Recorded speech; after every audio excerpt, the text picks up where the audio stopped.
आज का हमारा टॉपिक है बेसिक्स ऑफ मशीन लर्निंग। और इसमें हम देखेंगे प्रोबेबिलिटी को, कोफिशिएंट्स को, रिग्रेशंस को और टेंसर्स को। अब सबसे पहले हम बात करते हैं प्रोबेबिलिटी की। जब भी हम कोई मशीन लर्निंग की बात करते हैं या हम ह्यूमन की भी बात करते हैं, हम जो डिसीजन मेकिंग जो भी होती है हमारी, कभी भी 100% एग्जैक्ट नहीं होती। प्रोबेबिलिटी का मीनिंग है कि चांसेस, ये काम होने के चांसेस, चाहे वो चांसेस 99% है, चाहे वो चांसेस 10% है, जो भी है ये प्रोबेबिलिटी है। फॉर एग्जाम्पल, आपके घर के बाहर बेल बजी।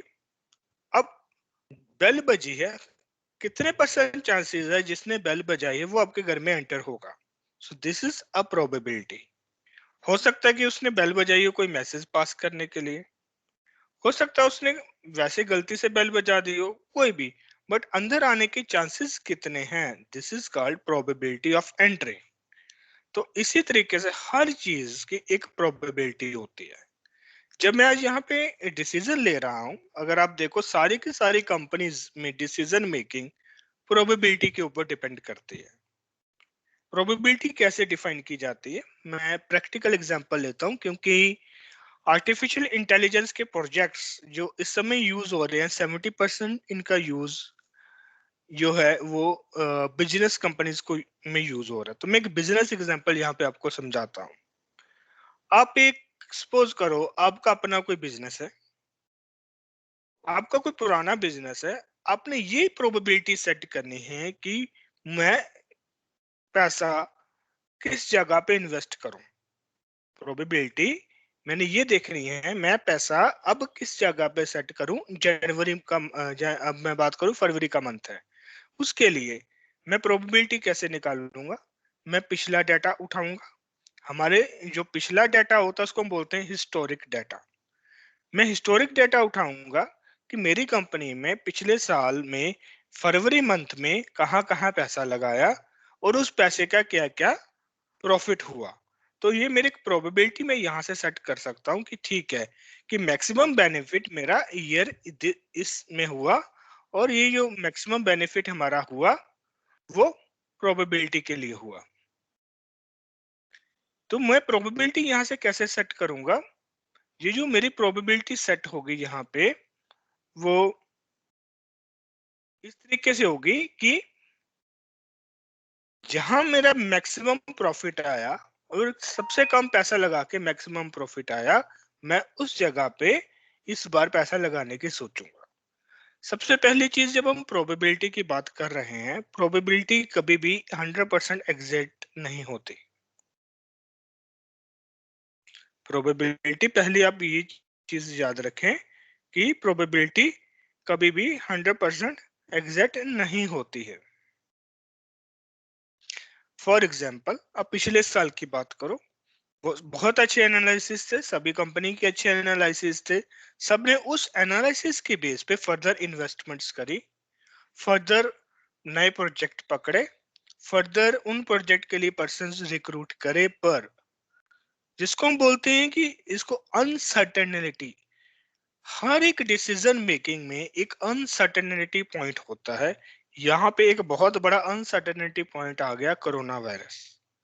जो कोरोना वायरस को हम बोलते हैं, दिस इज अनसर्टेनिटी। और इसको हम अगर स्टैटिस्टिक्स की भाषा में बोलें, इसको बोलते हैं एरर इन प्रोबेबिलिटी या error in the final decision. मेरी एक प्रोबेबिलिटी निकली, बट उस प्रोबेबिलिटी में एक एरर टर्म बहुत जरूरी है, एक एरर जरूर वहां पे जुड़ी होती है। तो इसलिए प्रोबेबिलिटी का हमें यहाँ पे देखना है कि जो भी वहां पे एरर जुड़ी थी, अब वो एरर अब इतनी बड़ी होगी, सारा कुछ लॉकडाउन हो गया, सारे कंपनीज के डिसीजन मेकिंग वहां पे फेल हो गए। तो यहाँ पे हमें ये देखना है, पहली चीज प्रोबेबिलिटी का मीनिंग आपको क्लियर होना चाहिए। सो प्रोबेबिलिटी का जो मीनिंग है, प्रोबेबिलिटी का बस इतना ही मीनिंग है कि हम एक अंदाजा लगा रहे हैं, एक कि ये कितने परसेंट चांसेस हैं कि ये पार्टिकुलर चीज हो जाए। और प्रोबेबिलिटी जो हमारी कैलकुलेशन होती है प्रोबेबिलिटी की, वो कैलकुलेशन होती है 0 to 1। 0 का मीनिंग है कि कोई चांस नहीं है, और 1 का मीनिंग है मैक्सिमम चांसेस हैं। अगर आपने देखा होगा रेन फोरकास्ट अगर मैं कल का परसों का चेक करूंगा, वहां पे भी ये परसेंटेज में दिया जाता है 90% chances of rain, 50% chances of rain.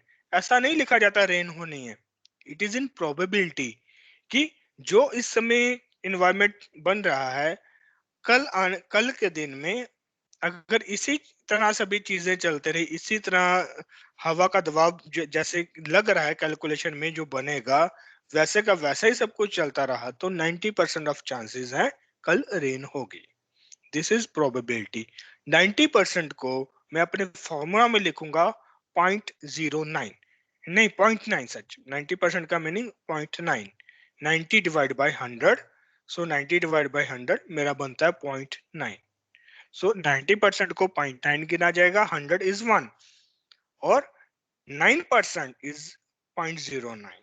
So probability यहाँ पे बहुत ज्यादा जरूर हमें यहाँ पे जब भी डिसीजन मेकिंग लेनी है, जब भी मशीन लर्निंग का कोई भी यहाँ पे हमें डिसीजन मेकिंग का सम करना है, हमारा आंसर हमेशा प्रोबेबिलिटी में आना चाहिए। There is no exact decision. आपने जो भी चूज किया था अपने करियर में आज से 10 साल पहले, कुछ डिसाइड करके ही चूज किया होगा। वो जो डिसीजन था वो एक प्रोबेबिलिटी थी। वो प्रोबेबिलिटी थी कि मैं ये फील्ड चूज करूंगा और 90% या 70% ऑफ चांसेस हैं कि इस फील्ड में मेरा करियर बन जाएगा और मेरी लाइफ आगे जाके सिक्योर हो जाएगी। तो उस समय में जो भी मेरा डिसीजन मेकिंग था वो प्रोबेबिलिटी में था। सो प्रोबेबिलिटी इसलिए हमारी यहाँ पे बहुत इंपॉर्टेंट होती है। प्रोबेबिलिटी की मैं अगर डेफिनेशन की बात करूं, so it provides a number between 0 and 1। सबसे पहली चीज मैंने बताया, इसमें 0 और 1 के बीच की सारी प्रोबेबिलिटी होती है। और इसका क्या मीनिंग है, 0 और 1 का मीनिंग है, इसमें हम कैलकुलेट करते हैं that tell how likely an event would be occurred, कि कितना चांसेस है ये वाली इवेंट हो जाए। तो प्रोबेबिलिटी के लिए सबसे पहली चीज एक इवेंट का होना जरूरी है। इवेंट वो चीज होती है कि कुछ हो, जैसे आपके घर के बाहर की बेल बजी, दैट इज इवेंट। उस बेल बजने पे जो पर्सन बाहर खड़ा है उसके अंदर आने के चांसेस क्या हैं, तो दैट इज प्रोबेबिलिटी। तो प्रोबेबिलिटी से पहले एक इवेंट का होना बहुत जरूरी है। आपने डिसीजन लिया कि मैं आईटी की फील्ड में जाऊंगा, आपने डिसीजन लिया मैं मार्केटिंग के फील्ड में जाऊंगा, so that decision is your event. जब आपने एक सब्जेक्ट चूज किया था, जब मल्टीपल सब्जेक्ट चूज करने थे, दैट इज एन इवेंट। और उस इवेंट के बेस पे उस समय जो आपने सोचा था कि अच्छा ये फील्ड चूज करूंगा तो मेरा करियर इतना सेट हो जाएगा, दैट इज अ प्रोबेबिलिटी। और जो एक्चुअल आज पिक्चर है, that is your actual result. Actual result का मीनिंग जो आज रिजल्ट हुआ था। प्रोबेबिलिटी का मीनिंग कि मैंने जो अंदाजा लगाया था कि ये होना चाहिए। एक्चुअल और प्रोबेबिलिटी का जो डिफरेंस होता है उसको हम बोलते हैं एरर। अगर एरर बड़ी है, इट मींस कि जो मेरा डिसीजन मेकिंग है वो सही नहीं है, मुझे उस डिसीजन मेकिंग के प्रोसेस को और रिफाइन करना है। इस वे से मशीन समझती है। मशीन कैसे समझेगी, और आर्टिफिशियल इंटेलिजेंस का मीनिंग है मुझे मशीन को समझाना है, इंटेलिजेंट करना है। अब मशीन कैसे इंटेलिजेंट होगी? मशीन इसी वे से इंटेलिजेंट होगी, वो एक डिसीजन पहले लेगी, वो डिसीजन पास्ट कैलकुलेशन के हिसाब से लेगी। डिसीजन उसने पास्ट कैलकुलेशन के हिसाब से लिया, ठीक है। और जो पास्ट कैलकुलेशन के हिसाब से उसने डिसीजन लिया, तो उस डिसीजन के ऊपर आज जो उसने मशीन ने कहा कि ठीक है मैंने ये डिसीजन लिया था कि मैं इस स्पीड पे, अगर मैं ऑटोमेटेड कार ड्राइविंग की एक एग्जांपल लेता हूँ, ऑटोमेटेड कार ड्राइविंग में एक डिसीजन लिया गया, उस डिसीजन के बेस में मैं 60 या 80 किलोमीटर की स्पीड से चलाऊंगा कार, और मैं 1 घंटे में इस जगह पे पहुंच जाऊंगा। सो this is was a decision making. 1 घंटे के बाद जो डिसीजन लिया गया, यहाँ उसको पहुंचना था, और जहां वो एक्चुअल पहुंचा है उन दोनों का डिफरेंस उसको ये पता चलेगा कि उसने जो डिसीजन लिया था वो कितना सही था, उसमें कितनी एरर थी। अगर एरर ज्यादा बड़ी थी उसको अपना एल्गोरिदम या अपना प्रोसेस चेंज करना पड़ेगा, उसका अगला फर्दर टारगेट भी चेंज करना पड़ेगा। सो this is all decision making. और जैसे मैं कंप्यूटर को डिसीजन मेकिंग यहाँ पे सिखा रहा हूँ, ये चीज आपको रियल लाइफ में भी काम आएगी। सो प्रोबेबिलिटी में सबसे पहली चीज मैं एक एग्जांपल सबसे हम बोले सभी बुक्स में ये एग्जांपल होती है, थ्रोइंग अ कॉइन। मैं कॉइन को थ्रो कर रहा हूँ, एक कॉइन के दो हिस्से होते हैं, हेड और टेल। सो उसको हम बोलते हैं आउटकम्स। तो जब मैंने एक कॉइन थ्रो किया, कॉइन थ्रो करना मेरी एक इवेंट हुई, उस इवेंट के दो पॉसिबल आउटकम्स हैं, या तो हेड आएगा या तो टेल आएगा, पर एग्जैक्ट आउटकम एक ही आएगा। So both are having equal chances.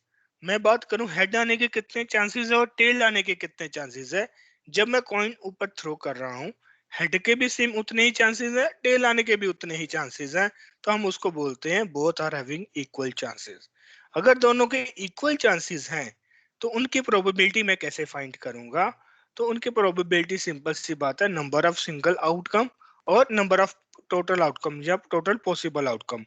दो ही आउटकम्स आ सकती हैं, पॉसिबल आउटकम या तो हेड या तो टेल। दो पॉसिबल आउटकम है पर एक मोमेंट में एक ही आउटकम आएगी, वन। So it is 1 / 2 = 0.5। तो ये क्लियर हुआ आपको जो 0.5 कैसे आया? हाँ जी। अब मैं लूडो की डाइस की बात करता हूँ। लूडो की डाइस में दो नहीं छह बने होते हैं, 6 हिस्से होते हैं उसके। ठीक है, 1 to 6।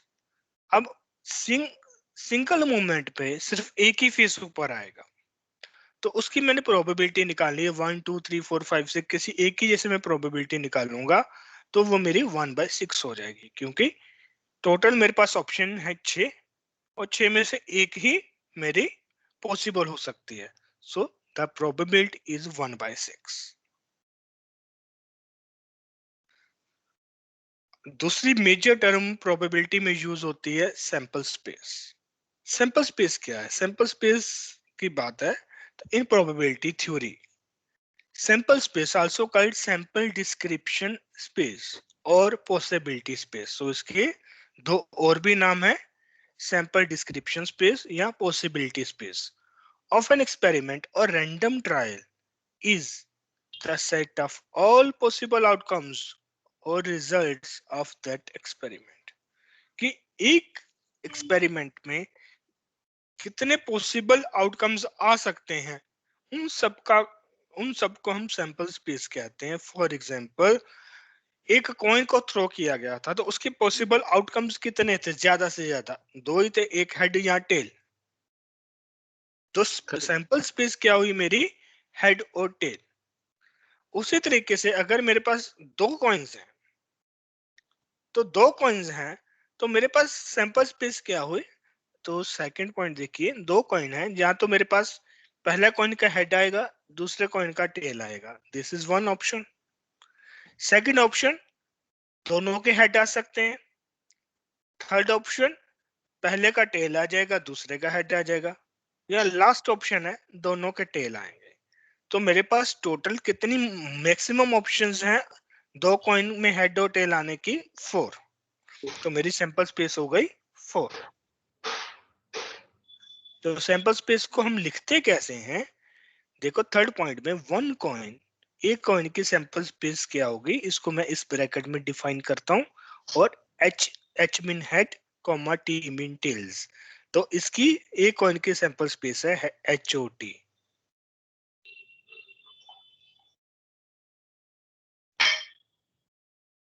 ठीक है, सैंपल स्पेस क्लियर है? क्लियर है सर। पर इवेंट की तो एक ही आउटकम होती है, पर वो आउटकम हमारी आती है सैंपल स्पेस से। सो हम इसको इस वे से लिखते हैं। सो फोर्थ पॉइंट देखिए, but event has only one outcome so possible events can be, event को हम ई को डिफाइन करते हैं, ई या तो एच हो सकता है, ई या तो टी हो सकता है, अगर मेरी sample space H or T की है तो। उसी तरीके से sample space of two dice की अगर मैं बात करूं, तो sample space of one dice times sample space of other dice, so it is 36,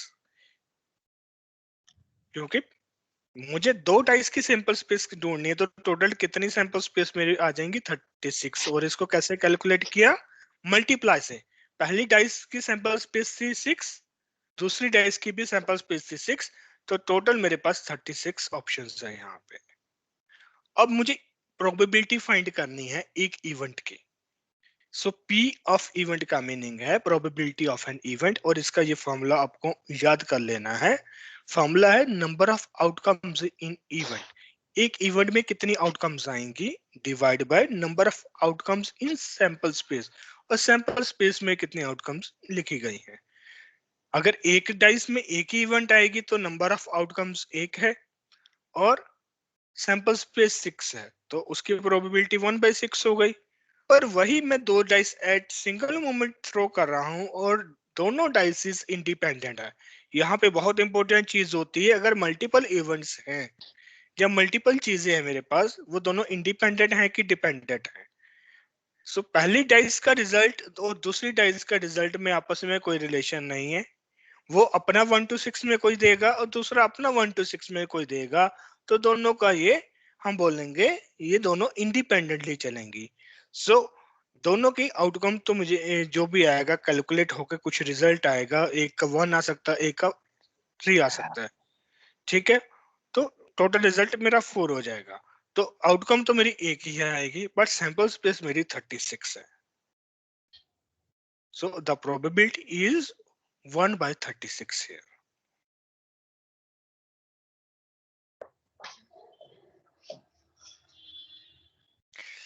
एक और मेजर टर्म है हमारी रैंडम वेरिएबल। रैंडम वेरिएबल का मीनिंग वो वेरिएबल जिसकी ऑप्शन चेंज हो जाती है। रैंडम का मीनिंग कुछ भी ऑप्शन आ सकती है। So a random variable uses usually written as X. कोई एक रैंडम वेरिएबल जिसको मोस्टली हम एक्स ही लिखते हैं, is a variable whose possible values are numerical outcomes of a random phenomena.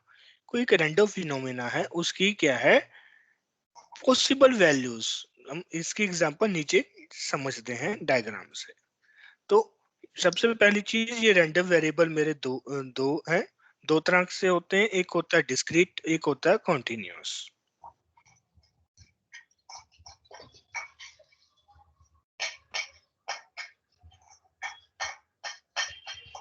तो रैंडम वेरिएबल या तो डिस्क्रीट है या तो कॉन्टिन्यूअस है। डिस्क्रीट का मीनिंग क्या है कि डिस्क्रीट, अगर मैं बात करूं, मैं लिख रहा हूं x इक्वल टू कोई भी नंबर हो सकता है, this number of heads when tossing a coin 3x। 3 बार मैंने कॉइन को टॉस किया, तो मेरे पास जो हेड कितने आएंगे, that is my random variable. उस वेरिएबल में जो भी डाटा आएगा, सो दैट इज एक्स। तो इस जगह पे मेरी जो इवेंट हुई है, मैं डिस्क्रीट का मीनिंग है कि फिक्स्ड इवेंट हुई है। मुझे कॉइन को 3 टाइम यहाँ पे थ्रो करना है, मेरे पास ये चीज फिक्स्ड है, दैट इज डिस्क्रीट। और इसमें भी फाइनाइट और इनफाइनाइट डिस्क्रीट दो होते हैं। फाइनाइट का मीनिंग है कि मैंने कॉइन को 3 बार थ्रो किया, उनमें से कितने नंबर ऑफ हेड्स आए। मैंने कॉइन को फिक्स है कि मैंने कॉइन को 3 बार ही टॉस करना है, ठीक है। उसमें से चाहे 0 टाइम हेड आया हो, चाहे 1 टाइम हेड आया हो, चाहे 2 टाइम है, चाहे 3 टाइम हेड्स है। This is my finite discrete random variable. Infinite discrete का मीनिंग है मैं ये फाइंड कर रहा हूं कि पहला हेड आने से पहले मुझे कितने टॉसेस करने हैं। मुझे यहाँ पे कैलकुलेशन नहीं पता है कि टॉसेस कितने होने हैं, मेरे पास काउंट नहीं है। पर मैं कितने भी हो सकते हैं, एक हो सकता है, 100 टॉसेस भी हो सकते हैं। I don't have any fix amount कि मुझे वो इवेंट कितनी बार यहाँ पे करना है। So this is infinite discrete. So discrete clear है आपको? क्लियर है सर। कॉन्टिन्यूस का मीनिंग है कि नॉन डिस्क्रीट, ये लगातार हो रहा है। लगातार हो रहा है का मीनिंग है आपका एक बल्ब है, अब वो बल्ब आपने कितनी लाइट देगा जब तक कि वो बर्निंग आउट, वो खराब नहीं हो जाता।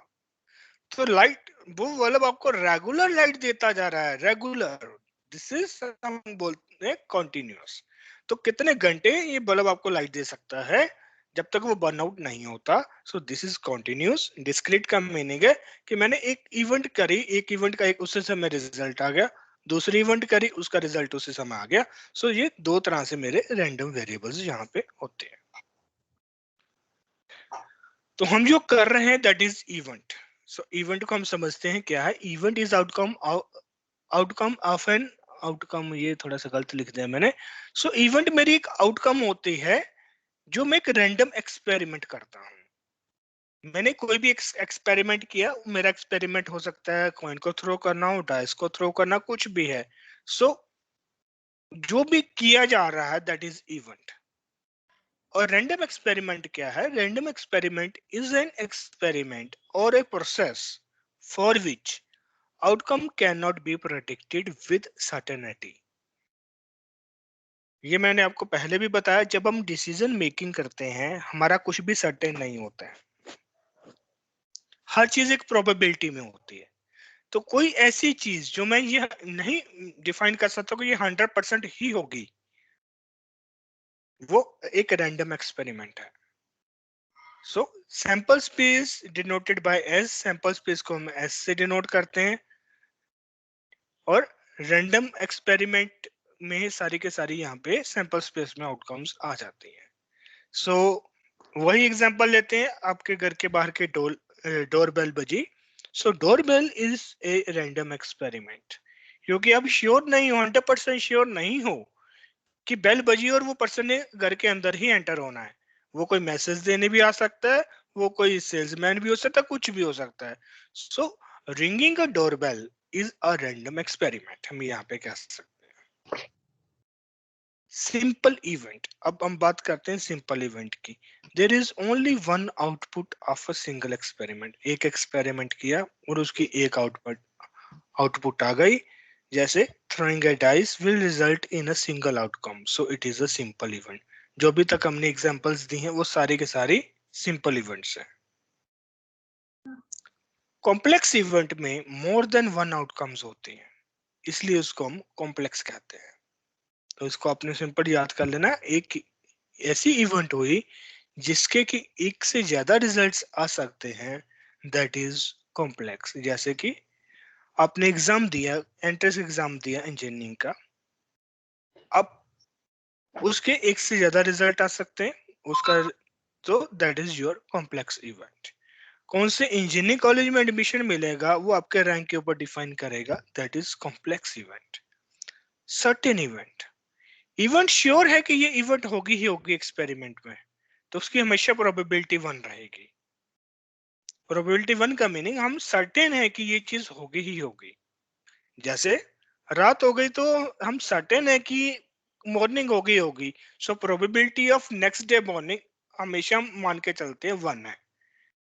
पर ये भी हम बात करें, इट इज नॉट श्योर कि कोई एस्टेरॉयड आकर टकरा गया पर धरती की तो मॉर्निंग होगी, हमारी होगी ना होगी ये सर्टेन नहीं है। पर अर्थ की तो होगी, अर्थ घूम के तो चली जाएगी, सन के आगे वो हिस्सा आएगा ही आएगा। सो प्रोबेबिलिटी 1 का मीनिंग है ये सर्टेन चीज है, और इम्पॉसिबल इवेंट का मीनिंग है प्रोबेबिलिटी 0 है कि ये इवेंट सर्टेन है कि होगी ही नहीं। सो certain event and impossible events के बीच प्रोबेबिलिटी जो है, हमारे मोस्टली एक्सपेरिमेंट्स होते हैं। हमारे लिए सर्टेन बहुत कम कभी कुछ होता है, हमारे लिए इम्पॉसिबल इवेंट भी बहुत कम कभी कुछ होता है। तो most of the decision making हमारी सर्टेन इवेंट और इम्पॉसिबल इवेंट के बीच ही रहती है। Equality, equality equally likely event, equal likely event का मीनिंग है मैंने एक एक्सपेरिमेंट किया for a single experience, experiment है वैसे, ये थोड़ा मैं करेक्ट कर लूंगा स्लाइड को। When there are equal chances of all outputs, then it is likely event। जैसे कि मैंने डाइस थ्रो की, डाइस में 1 to 6 आने के सबका बराबर चांस है। किसी का हम बोले कि चांसेस 1 आने के चांसेस थोड़े ज्यादा है, 2 आने के थोड़े कम, ऐसा नहीं है, सबके बराबर ही चांसेस हैं। तो जितने भी आउटकम हैं सबके आने के अगर बराबर चांसेस हैं तो इक्वली लाइकली इवेंट है। कॉइन में हेड और टेल आने के हमेशा चांसेस बराबर हैं, किसी का चांसेस ज्यादा नहीं होता है, सो that is equally likely event. उसके बाद आती है कॉम्प्लीमेंट्री इवेंट। कॉम्प्लीमेंट्री इवेंट का मीनिंग है कि when one chance of outcome of event is zero, पहला चांस आउटकम का जीरो हो गया, और okay, when one chance of outcome of an event is zero for the other outcome, example मैं देता हूँ, probability of मैंने एक कॉइन को टॉस किया तो हेड जीरो है अगर हेड कम, ये यहाँ पे टेल की जो प्रोबेबिलिटी वो जीरो आ गई है अगर हेड आ गया है, क्योंकि हेड की 100% हो गई है और टेल की जीरो हो गई। This is complementary event. Complementary event में मेरे पास जितने भी आउटकम्स होती हैं, अगर एक आ गई तो दूसरी जीरो हो जाएगी। सो बराबर चांसेस है, ये भी बात है, इक्वली है, सबके चांसेस बराबर थे। तो अगर किसी की हम बात करें, जब मैं एक रिजल्ट लिख रहा हूं तो मैं कहूंगा ये सारे के सारे जो मेरे सैंपल स्पेस में जो आइटम्स थी वो के सारी की सारी कॉम्प्लीमेंट्री थी, कि एक आ गई अब दूसरे आने का कोई चांस नहीं है एक पार्टिकुलर एक्सपेरिमेंट में। तो यहाँ तक जो हमने समझी ये सिंपल डेफिनेशंस हैं, इसका मोस्टली ना तो इंटरव्यू वगैरह से कोई लेना देना है, बट म्यूचुअली एक्सक्लूसिव इवेंट ये इंटरव्यू पर्पस के लिए बहुत इंपॉर्टेंट है। म्यूचुअली एक्सक्लूसिव इवेंट क्या होती है? Two outcomes can not occur at same time. Two और मोर आएगा, टू और मोर आउटकम्स, एक दो या दो से ज्यादा आउटकम एक समय पे नहीं आ सकते हैं। All complementary events are mutually exclusive plus there are other options to choose also. Mutually exclusive का मीनिंग और कॉम्प्लीमेंट्री का इवेंट लगभग लगभग एक जैसा ही है, पर कॉम्प्लीमेंट्री में मेरा प्रोबेबिलिटी ऑफ, हम बात करें हेड और टेल की, this is complementary and this is also mutually exclusive. कि म्यूचुअली एक्सक्लूसिव मीन्स कि मल्टीपल चीजों में से एक ही चीज आ सकती है, या तो हेड आ सकता है या तो टेल आ सकता है। सो कॉइन की हेड या टेल आने की जो इवेंट है वो म्यूचुअली एक्सक्लूसिव भी है, वो कॉम्प्लीमेंट्री भी है, दोनों एक ही चीज कहते हैं। पर डिफरेंस क्या है दोनों में? ये इंटरव्यू का क्वेश्चन है। अगर ये सेम चीज है तो डिफरेंस क्या है? डिफरेंस ये है, मैं डाइस की एग्जांपल लेता हूं। डाइस म्यूचुअली एक्सक्लूसिव है पर वो कॉम्प्लीमेंट्री नहीं है। म्यूचुअली एक्सक्लूसिव क्यों है? क्योंकि डाइस में अगर 1 आ गया तो 2 3 4 5 6 मेरे पास मल्टीपल और ऑप्शंस भी हैं, वो भी नहीं आएंगी। कॉम्प्लीमेंट्री कह रहा है कि मेरे पास दो ही ऑप्शंस हैं, या तो हेड आ सकता था या तो टेल आ सकता था। अगर हेड आ गया टेल जीरो हो गया, मेरे पास दो ही ऑप्शन है, दो से ज्यादा ऑप्शंस नहीं है। म्यूचुअली एक्सक्लूसिव ये कह रहा है कि दो या दो से ज्यादा आउटकम्स एक टाइम पे नहीं हो सकते, एक टाइम पे एक ही आउटकम आएगी। So all complementary events are mutually exclusive. जो कॉम्प्लीमेंट्री इवेंट्स है वो म्यूचुअली एक्सक्लूसिव है, plus there are other options to choose also. हमारे पास इसके अलावा और भी ऑप्शंस थी। हमारे पास हेड और टेल के अलावा, कॉइन में तो हेड और टेल ही आएगा, पर डाइस में 1 या 2 के अलावा 3 4 5 6 भी है। अगर मेरे पास मल्टीपल सैंपल स्पेस हैं, दो से ज्यादा सैंपल स्पेस हैं, और उसमें एक ही आउटकम आएगी तो दैट इज म्यूचुअली एक्सक्लूसिव। अगर मेरी सैंपल स्पेस में दो ही चीजें हैं, दो में से एक ही आउटकम आएगी, so that is mutually exclusive as well as complementary.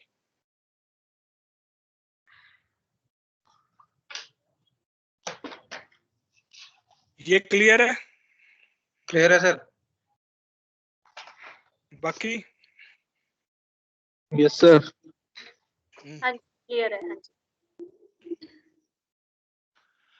अब हम बात करते हैं प्रोबेबिलिटी को लिखते कैसे हैं। सो कंडीशनल प्रोबेबिलिटी भी होती है। कंडीशनल प्रोबेबिलिटी का मीनिंग है likelihood of event A occurring given B is true। मैं ये कह रहा हूं कि मुझे A की प्रोबेबिलिटी फाइंड करनी है अगर B ट्रू है तो। फॉर एग्जाम्पल मुझे प्रोबेबिलिटी फाइंड करनी है अगर एक कॉमन एंट्रेंस एग्जाम हुआ इंजीनियरिंग का, मुझे ये प्रोबेबिलिटी फाइंड करनी है कि मेरी IIT खड़गपुर में एडमिशन के कितने चांसेस है अगर अगर बी कह रहा है कि बी ट्रू है कि मेरा एंट्रेंस एग्जाम में 70% से ऊपर मार्क्स आ गए। सो बी मैं लेके चल रहा हूँ 70% से ऊपर मार्क्स आने एंट्रेंस एग्जाम में। सो बी मेरा ट्रू हो गया, 70% से ऊपर चांस आ गए।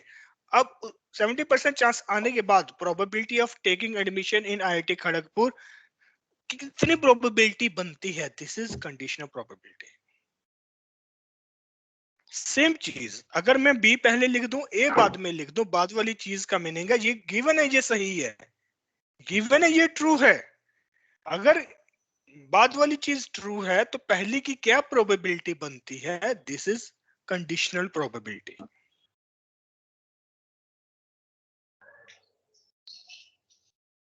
क्लियर है कंडीशनल प्रोबेबिलिटी? नहीं, ये मुझे क्लियर नहीं हुआ ये पॉइंट। कंडीशनल प्रोबेबिलिटी का मीनिंग है कि मेरे पास सबसे पहली चीज यहाँ पे दो इवेंट्स, दो प्रोबेबिलिटीज है, एक ए की प्रोबेबिलिटी है और एक बी की। ठीक है, इतना क्लियर है? दो प्रोबेबिलिटीज है यहाँ पे। अब गिवन ये है कि एक ट्रू है। मैंने जैसे लिखा पहली वाली लाइन, प्रोबेबिलिटी ऑफ ए, ठीक है, given that B is true. इसको हम रीड कैसे करेंगे? प्रोबेबिलिटी ऑफ ए इस पाइप का मीनिंग है, इस लाइन का मीनिंग है given that B is true. कि मुझे प्रोबेबिलिटी ऑफ ए फाइंड करनी है, पर ये दिया गया है ऑलरेडी सम में, या ऑलरेडी मुझे पता है कि बी ट्रू है, तो उसकी प्रोबेबिलिटी ऑफ ए क्या बनती है? जैसे कि आपने एक एग्जाम दिया, एंट्रेंस टेस्ट दिया, ठीक है, हाँ जी। उस एक एंट्रेंस टेस्ट के ऊपर, जैसे यूपीएससी के एग्जाम की बात ले ले, एक एंट्रेंस टेस्ट के ऊपर मल्टीपल जगह पे सिलेक्शन होना है, ठीक है। प्रोबेबिलिटी अब बी थी कि आपने यूपीएससी का एग्जाम में 60% मार्क्स ले लिए या 70% मार्क्स ले लिए, सो आपकी बी प्रोबेबिलिटी क्लियर होगी कि 70% अगर मार्क्स आ चुके हैं, अगर 70% ऑफ मार्क्स आ चुके हैं, तो ए की प्रोबेबिलिटी, अगर आप मींस कि आईपीएस में जाना चाहते हैं, अगर आप आईपीएस में जाना चाहते हैं, आईपीएस में जाने की प्रोबेबिलिटी आपकी कितनी है अगर 70% मार्क्स आपके यूपीएससी में आ चुके हैं। अगर आप आईएएस की प्रोबेबिलिटी फाइंड करना चाहते हो तो एक your probability of going to IAS, probability of IAS में सिलेक्शन की कितनी है अगर गिवन है कि आपके 70% ऑफ मार्क्स आ चुके हैं। क्लियर हुआ ये? हाँ जी, हाँ जी। जो लाइन के बाद वाला वो गिवन है कि ये ऑलरेडी ट्रू है। ओके। अगर ये ट्रू है तो पहले वाले की क्या प्रोबेबिलिटी है? This is conditional probability. हाँ जी। अब बात करें P A and P B are probabilities of observing A and B respectively. Respectively का मीनिंग होता है दोनों अलग अलग। जहां भी आप टर्म रिस्पेक्टिवली पढ़ो, इसका मीनिंग होगा दोनों अलग अलग। प्रोबेबिलिटी ऑफ ए और प्रोबेबिलिटी ऑफ बी को हम अलग अलग से ऑब्जर्व कर रहे हैं, तो they are known as marginal probability. तो हम इनको बोलेंगे मार्जिनल प्रोबेबिलिटी है। एक टाइम पे मैं दो प्रोबेबिलिटी को अलग अलग यहाँ पे रीड कर रहा हूँ, दैट आर मार्जिनल प्रोबेबिलिटीज। आप एक मैनेजर हो किसी कंपनी के, आपको कुछ डिसीजन लेना है और आपको पता है कि इन दोनों में कोई लिंक नहीं है, दो दो इवेंट्स में कोई लिंक नहीं है, फिर भी आप उन दोनों की प्रोबेबिलिटीज को अंडरस्टैंड कर रहे हो। जैसे कि आप अंडरस्टैंड कर रहे हो कि मौसम के साथ साथ सेल्स में क्या फर्क आ रहा है, और साथ साथ दूसरी चीज आप देख रहे हो कि शेयर प्राइस मेरी कंपनी का कितना ऊपर और नीचे जा रहा है। सो दो अलग अलग प्रोबेबिलिटीज मैं यहाँ पे अंडरस्टैंड कर रहा हूँ, और दोनों का अगर आपस में कोई रिलेशन नहीं लेके चल रहा हूँ, दोनों अलग अलग से मैं यहाँ पे अंडरस्टैंडिंग कर रहा हूँ, तो यहाँ पे हम उनको बोलेंगे marginal probability.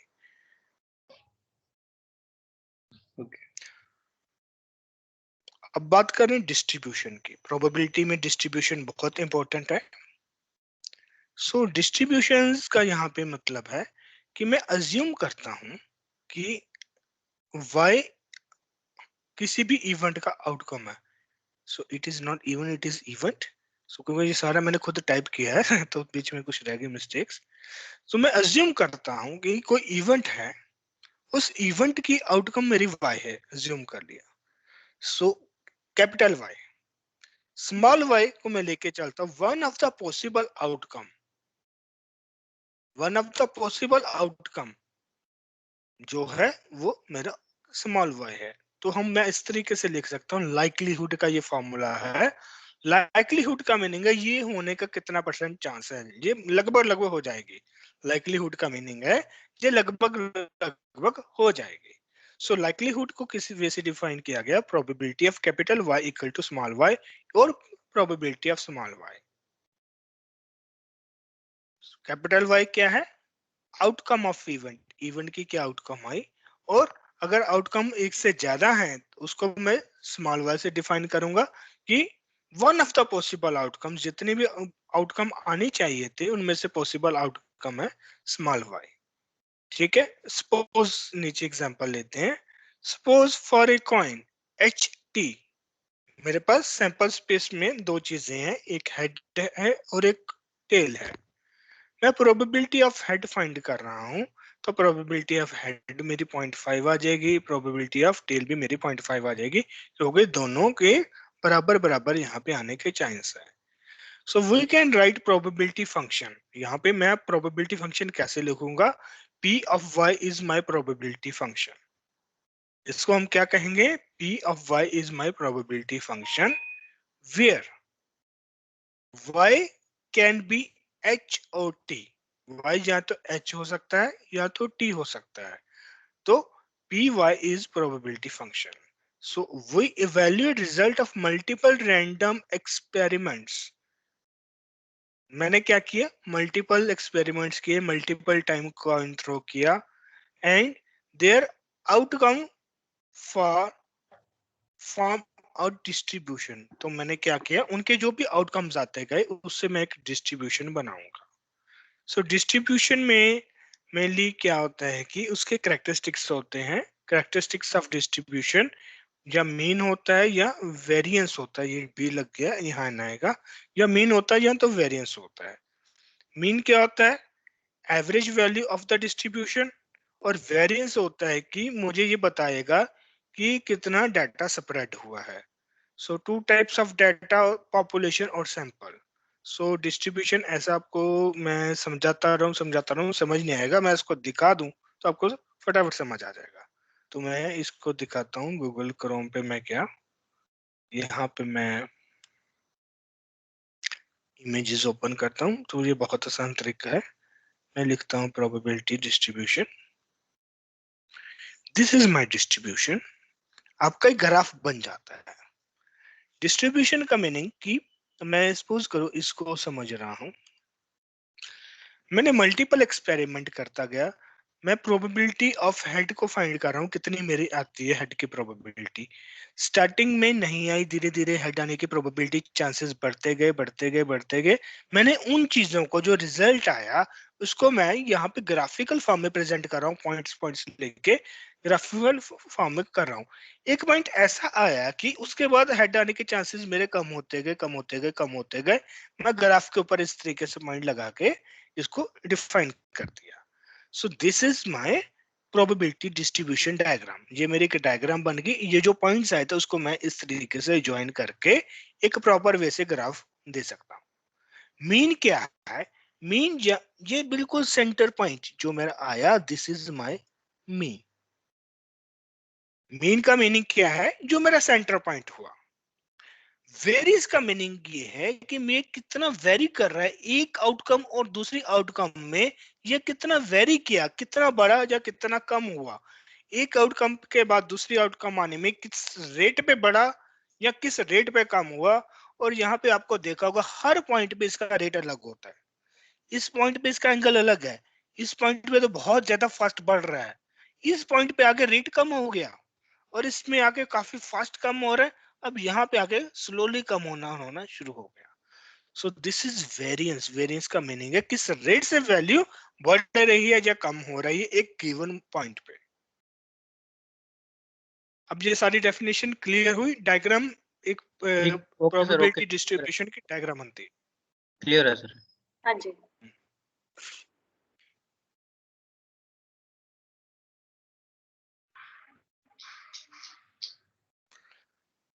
Standard deviation. Standard deviation का मैंने एक अलग से ही मैंने ये बनाया था, पूरा लिखा था, बहुत डिटेल में लिखा है मैंने उसके ऊपर स्टैंडर्ड डेविएशन क्या होती है। मैंने शेयर किया था, वो आपने रीड किया आर्टिकल?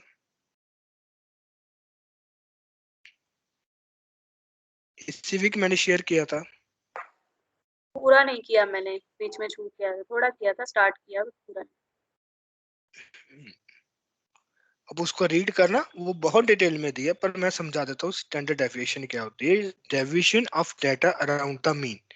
मीन के अराउंड में डाटा, हम इसको बोलते हैं कितना डेविएट कर रहा है। फिर single mean, we can have different standard deviations। चाहे मेरा एक ही मीन है पर मेरी अलग अलग स्टैंडर्ड डेविएशंस हो सकती हैं। लेस वैल्यू मीन्स कि more values are near to the mean. अगर मेरी स्टैंडर्ड डेविएशन कम है, इट मीन्स कि मेरा ज्यादा से ज्यादा जो डाटा पड़ा हुआ है वो मीन के आसपास ही पड़ा हुआ है। ठीक है। पर अगर स्टैंडर्ड डेविएशन मेरी ज्यादा है तो इसका मीनिंग है कि वैल्यू आर लार्जली सेपरेट। तो ये स्टैंडर्ड डेविएशन का फॉर्मूला होता है यहाँ पे। ये फॉर्मूला आपको बस याद ही कर लेना है, पर मैं आपको यहाँ से समझाता हूँ कि स्टैंडर्ड डेविएशन है क्या। मेरे पास मल्टीपल आउटकम्स आई। अब सपोज करो कि यहाँ पे एक ही वैल्यू आई, यहाँ पे एक पॉइंट यहाँ पे मेरा बना, और बहुत सारे पॉइंट मीन के आसपास बने। मीन के आसपास बहुत सारे पॉइंट्स बन गए और दूर दूर बहुत कम पॉइंट कोई बने। इट मीन्स कि मीन के आसपास ज्यादा से ज्यादा पॉइंट्स हैं मेरे, तो ज्यादा से ज्यादा पॉइंट मीन में अगर होंगे तो मेरी स्टैंडर्ड डेविएशन कम होगी। डेविएशन का मीनिंग है कि मीन से मेरा जो पॉइंट्स हैं लगभग लगभग कितने दूर आ रहे हैं, ज्यादा से ज्यादा पॉइंट्स। अगर उसकी वैल्यू कम है, इट मीन्स कि मोस्टली ज्यादा के ज्यादा पॉइंट मेरे मीन के आसपास ही हैं। मुझे सेंटर चीज को ही कवर करना है ज्यादा से ज्यादा। पर अगर मेरी स्टैंडर्ड डेविएशन ज्यादा है, इट मीन्स कि मेरे बहुत सारे पॉइंट्स यहाँ पे, हर एक जगह पे पॉइंट्स हैं। मैं सिर्फ मीन वैल्यू को लेके नहीं चल सकता उस जगह पे, मुझे हर चीज को कवर करना होगा। तो स्टैंडर्ड डेविएशन में मुझे ये देखना है कि क्या वाकई मुझे फोकस सिर्फ मीन वाले एरिया में देना है, क्योंकि मेरे 90% ऑफ चांसेस अगर मैं मीन और उसके आसपास एरिया को ही फोकस करूंगा मेरे कवर हो जाएंगे, या मुझे पूरे के पूरे कर्व पे ही फोकस करना है। तो इट मींस मेरी डेविएशन बहुत ज्यादा है मीन से, हर जगह पे मेरे पॉइंट्स एग्जिस्ट करते हैं। तो मुझे स्टैंडर्ड डेविएशन से ये पता चलता है कि मेरी कंपनी की स्ट्रेटेजी क्या होनी चाहिए। अगर मेरी कंपनी की स्ट्रेटेजी कहती है कि हर स्टेट के कैपिटल्स में मेरी सेल्स ज्यादा है, तो मुझे उस स्टेट के कैपिटल्स में अपने कस्टमर केयर ऑफिस खोल देने चाहिए। पर स्टेट कैपिटल्स की जो स्टैंडर्ड एविएशन विद मैं सिटीज लेके चल रहा हूँ वो बहुत ज्यादा है। इट मीन्स कि कैपिटल में, क्योंकि आपको पता है कैपिटल में खोलने में प्राइस ज्यादा होता है, तो मैं कैपिटल की वहां पे हटा दूंगा। मैं लोअर प्राइस में देखूंगा कि उस स्टेट में लोअर प्राइस में यहाँ ज्यादा से ज्यादा लोग अप्रोच कर सके, मैं वहां पे ऑफिस खोल सकता हूँ। यहाँ पे मेरी काफी बड़ी कॉस्ट कटिंग हो जाएगी अगर मैं डिसीजन मेकिंग में स्टैंडर्ड एविएशन लेके आता हूँ। So machine learning is all about decision making, और डिसीजन आपको इन चीजों से आएंगे। क्लियर हुआ ये?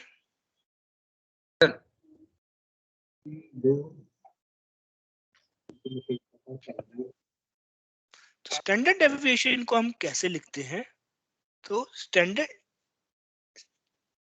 डेविएशन को एसडी लिखते हैं, SD of discrete probability distribution. Standard deviation को हम ये सिग्मा साइन, ये स्मॉल सिग्मा होता है, इसको इस वे से डिनोट किया जाता है। It is square root of, it is capital sigma, sigma capital का मीनिंग है सम ऑफ, इसके अंदर जो भी कैलकुलेशन करके रिजल्ट आएगा उसका सम है, उसका प्लस करना है। तो प्लस किस किस का करना है? So X minus mu, mu is a mean, mean X mu mean होता है मेरे इसका पूरे के पूरे मींस रो का पूरा कॉलम होता है। जब इस कॉलम का जो भी मीन है, this is my mean of the data.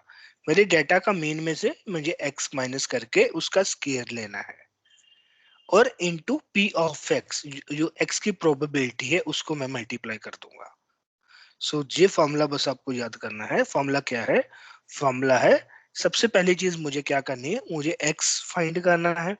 X तो मुझे गिवन होता है हमेशा, तो एक्स क्या है, मुझे उस एक्स वाले कॉलम का मीन फाइंड करना है। और हमेशा यहाँ पे देखो मैं मीन ही माइनस कर रहा हूँ। मीन माइनस करने का मीनिंग है ये है कि मेरी एक्स की वैल्यू अगर मीन की ज्यादा पास रहेंगी, एक्स उतना उतना मेरा कम होता जाएगा। पर एक्स की वैल्यू मीन से ज्यादा दूर रहेंगी तो एक्स माइनस मीन की वैल्यू मेरी बड़ी होती जाएगी। समझ आएगी? एक्स माइनस मीन, अगर मीन के पास ही है एक्स, बहुत सारे एक्स मीन के पास ही आ गए तो ये वैल्यू बहुत छोटी हो जाएगी एक्स माइनस मीन। पर अगर एक्स बहुत दूर है, मीन बहुत दूर है, हर जगह डिवीजन है, एक्स माइनस मीन की कैलकुलेशन बढ़ जाएगी। सो ये फॉर्मूला से सारा कुछ हो रहा है। एक्स माइनस मीन का स्केयर लिया और मल्टीप्लाई कर दिया प्रोबेबिलिटी ऑफ एक्स। तो जितने भी मेरे अगर 10 एक्सपेरिमेंट किए हैं तो 10 एक्सपेरिमेंट का डाटा मैंने प्लस कर दिया और उसका स्केयर रूट ले लिया। सो this is my standard deviation. Standard deviation का दूसरा फॉर्मूला है जो नीचे दिया गया। दूसरा फॉर्मूला ये कह रहा है कि हम इसको इस वे से भी फाइंड कर सकते हैं। ये एक्स है, एक्स की वैल्यू का स्केयर ले लेंगे, x square multiply by probability of x, और इस इसका जो भी आंसर आएगा उसमें से हम माइनस, यहाँ पे म्यू आएगा या मीन आएगा, मीन का स्केयर माइनस कर देंगे। सो आप किसी भी वे से लेके चल सकते हो। आपको ये फॉर्मूला यहाँ पे याद करना पड़ेगा। वैसे आपको फॉर्मूले भी याद करने की जरूरत नहीं है, ये फॉर्मूले आपको पाइथन में, सी शार्प में बने बनाए फंक्शंस में मिल जाएंगे। ये आपकी अंडरस्टैंडिंग के लिए कि ये चीज क्या होती है, आपको समझ आनी चाहिए कि अगर हम कैलकुलेट करने क्या जा रहे हैं। अब ये निकालते कैसे हैं, तो ये थोड़ा सा, अगर आप मैथ थोड़ा इंटरव्यू टाइप ट्रेनिंग, इंटरव्यू के लिए प्रेपरेशन कर रहे हो तो आपको निकालना आना चाहिए, क्योंकि वो पूछ सकते हैं कि आपके स्टैंडर्ड डेविएशन कैसे निकालेंगे। सिंपल सी बात है, आपको एक्स दिया गया, एक्स यहाँ 0 1 2 3 4 5 ऐसे एग्जाम्पल ले लिया, ये कुछ वैल्यूज है और प्रोबेबिलिटी एक्स भी गिवन है आपको कि अगर 0 है तो इसकी प्रोबेबिलिटी इतनी बनती है, अगर 1 है इसकी इतनी प्रोबेबिलिटी है, 2 की इतनी प्रोबेबिलिटी, 3 की इतनी और 4 की इतनी। ये प्रोबेबिलिटी आपको गिवन है। मैं सेकंड फॉर्मूला से सॉल्व करूंगा तो x into probability of x, इन दोनों को मैंने मल्टीप्लाई किया, इन दोनों को मल्टीप्लाई करके मेरा पहले दो कॉलम की मल्टीप्लाई करके मुझे x of probability of x की सारी वैल्यूज आ गई। x स्क्वायर, इसका स्क्वायर ले लिया मैंने, ठीक है। x 0 था, 0 का स्क्वायर 0 आ गया, 1 का स्क्वायर 1 आ गया, 2 का स्क्वायर 4 आ गया, 3 का स्क्वायर 9 आ गया और 4 का स्क्वायर 16 आ गया। ये मेरी x स्क्वायर की वैल्यूज आ गई। X square into P x ले लिया, तो एक्स स्क्वायर में मैंने प्रोबेबिलिटी ऑफ एक्स को मल्टीप्लाई किया, यो आंसर आ गए मेरे, ये आ गए। तो मेरा क्या बना, एक्स स्क्वायर पी एक्स, ये उस कॉलम का जो मैं सम लूंगा वो 5 आ गया। इन सबको प्लस करके मेरा आंसर आ गया 5, वो मेरी वैल्यू बन गई sigma of X square P X. तो ये मैंने फॉर्मूला लिखा, standard deviation equal to square root of sigma X square into P X minus mu mean का स्क्वायर। तो ये मेरी वैल्यू क्या थी, ये मेरी वैल्यू आई 5, और मीन मैंने लिया था अपना, तो मीन का मेरी यहाँ पे देखो, ये मेरा मीन है, इसने ले लिया मीन मेरा 2 आया, क्योंकि 0 to 4 का जो मीन है सेंटर में 2 है। सो मेरा मीन आ गया 2, तो मेरा मीन था 2, तो इसमें 2 का स्क्वायर मैंने ले लिया। तो 5 माइनस 2 का स्क्वायर, 2 का स्क्वायर 4 है, तो 5 माइनस 4 1, और 1 का स्क्वायर रूट 1 ही होता है। So this is the calculation. ठीक है। अगर आप मैथ में डीप में नहीं जाना चाहते, आप इसको इग्नोर कर सकते हो। अगर आप जानना चाहे कि आखिर ये कैसे कैलकुलेट होती है, ये सिंपल उसके लिए है कि इस वे से हम कैलकुलेट करते हैं, और स्टैटिस्टिक्स पे मोस्टली चीजें हम ऐसे ही कैलकुलेट करते हैं। हम ऐसे एक डायग्राम बना लेते हैं, एक्स की वैल्यू ये है, कौन कौन सी चीजें आगे कैलकुलेट होंगी उसको हम ऐसे चार्ट बना के हम सॉल्व कर देते हैं। सर वेरी सिंपल है। हाँ, ऐसी चीजें आपने 10th में तो जरूर करी होंगी। हाँ जी। अब हम बात करें प्रोबेबिलिटी में, मशीन लर्निंग में जो एक्चुअली में इंटरव्यू में आता है, that is Bayes theorem of probability, widely used in machine learning and data science probability algorithms। अगर प्रोबेबिलिटी का एल्गोरिदम की मैं बात करूं, मैं मशीन लर्निंग या डाटा साइंस के लिए एल्गोरिदम बना रहा हूं प्रोबेबिलिटी का, वो बेस थ्योरम से एल्गोरिदम बनता है।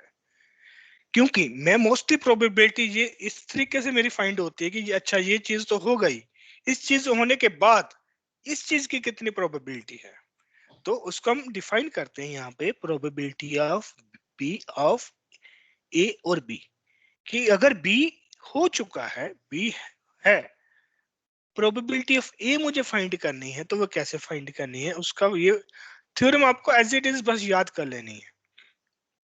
ये फॉर्मूला, पहली चीज प्रोबेबिलिटी ऑफ बी अपॉन ए मुझे पता होनी चाहिए। इसके लिए जो जो चीजें आपको पता होनी चाहिए, this is called likelihood. The probability of B being true given that A is true, ये दिया गया कि ए ट्रू है, तो प्रोबेबिलिटी ऑफ बी क्या है, ये मेरे पास वैल्यू अगर गिवन है।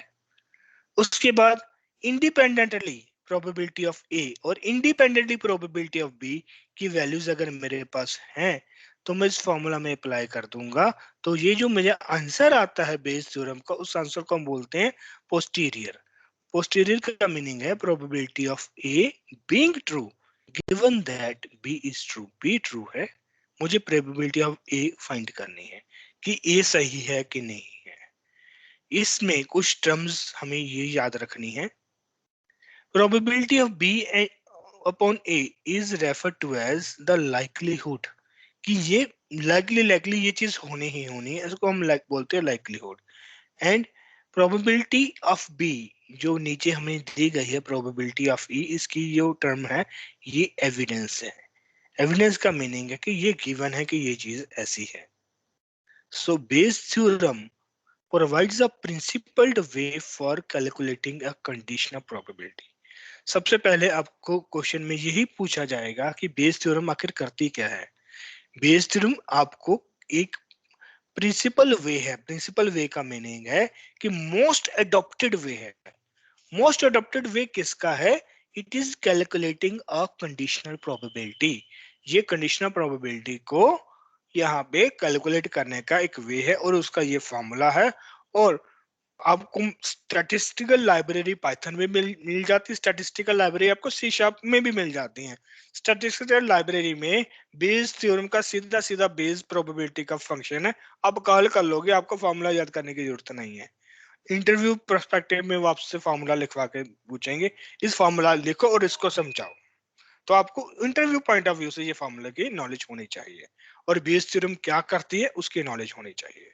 ये कंडीशनल प्रोबेबिलिटी यहाँ पे निकालती है।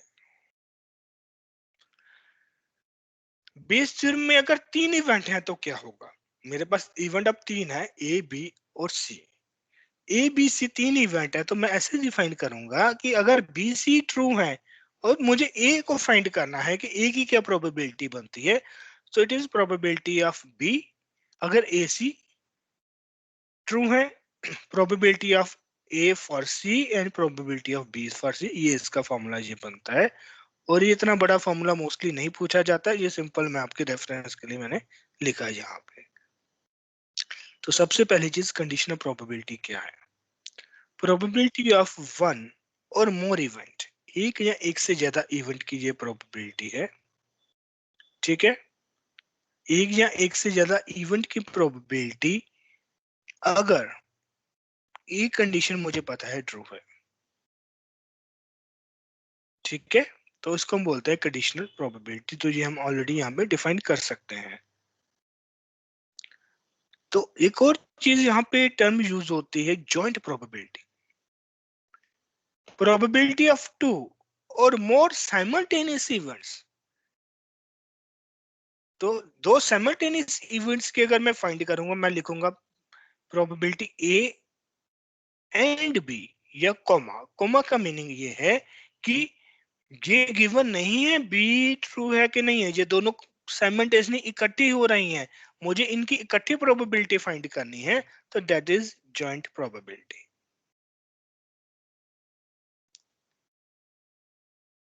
क्लियर हुआ ये? कोमा का मीनिंग है कि ये दोनों इकट्ठी हो रही, साइमल्टेनियसली हो रही हैं, ये दोनों इवेंट्स इकट्ठी हो रही हैं, उसकी इवेंट को हम बोलेंगे जॉइंट प्रोबेबिलिटी। कंडीशनल प्रोबेबिलिटी का मीनिंग है कि हमें ऑलरेडी पता है कि एक इवेंट तो 100% श्योर है कि ये हो चुकी है, अब उसके बेस पे मुझे फाइंड करनी है कि दूसरी प्रोबेबिलिटी ए या बी की प्रोबेबिलिटी मुझे फाइंड करनी है। So this two are the different terms. Comma से आप ये याद रखना, अगर यहाँ पे सीधी लाइन है वो कंडीशनल प्रोबेबिलिटी है, कॉमा है वो जॉइंट प्रोबेबिलिटी है। ओके। बेस थ्योरम की अब अंडरस्टैंडिंग की बात करें, प्रॉब्लम स्टेटमेंट से हम उसको अंडरस्टैंड कर सकते हैं।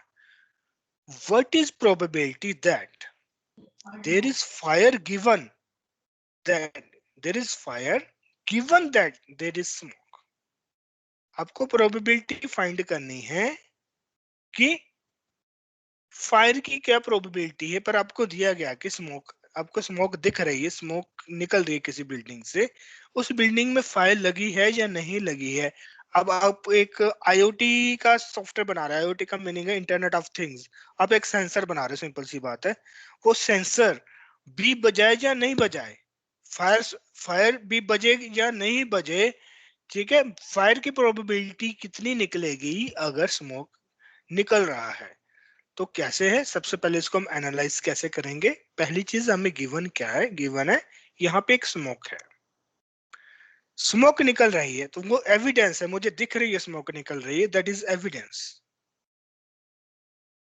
ठीक है। प्रायर, प्रायर मेरा क्या है, मैंने क्या निकालना है, probability of fire. We need to calculate probability of fire given there is smoke.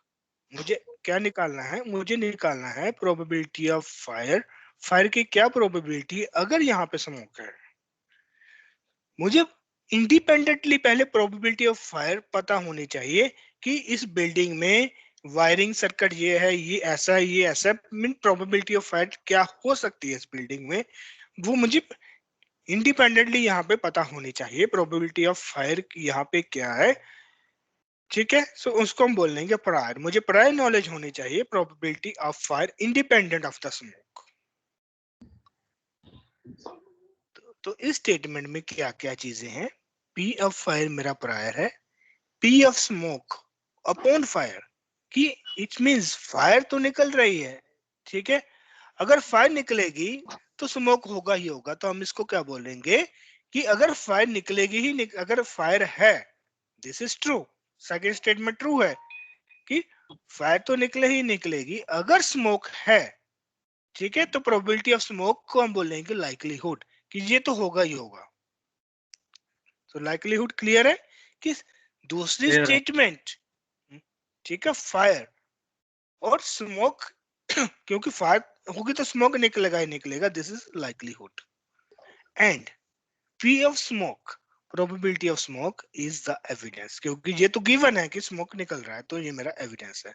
तो मेरा क्या फॉर्मूला बना, probability of fire when there is smoke equal to evidence equal to ये जो मेरा है, ठीक है, likelihood multiply by prior divide by evidence.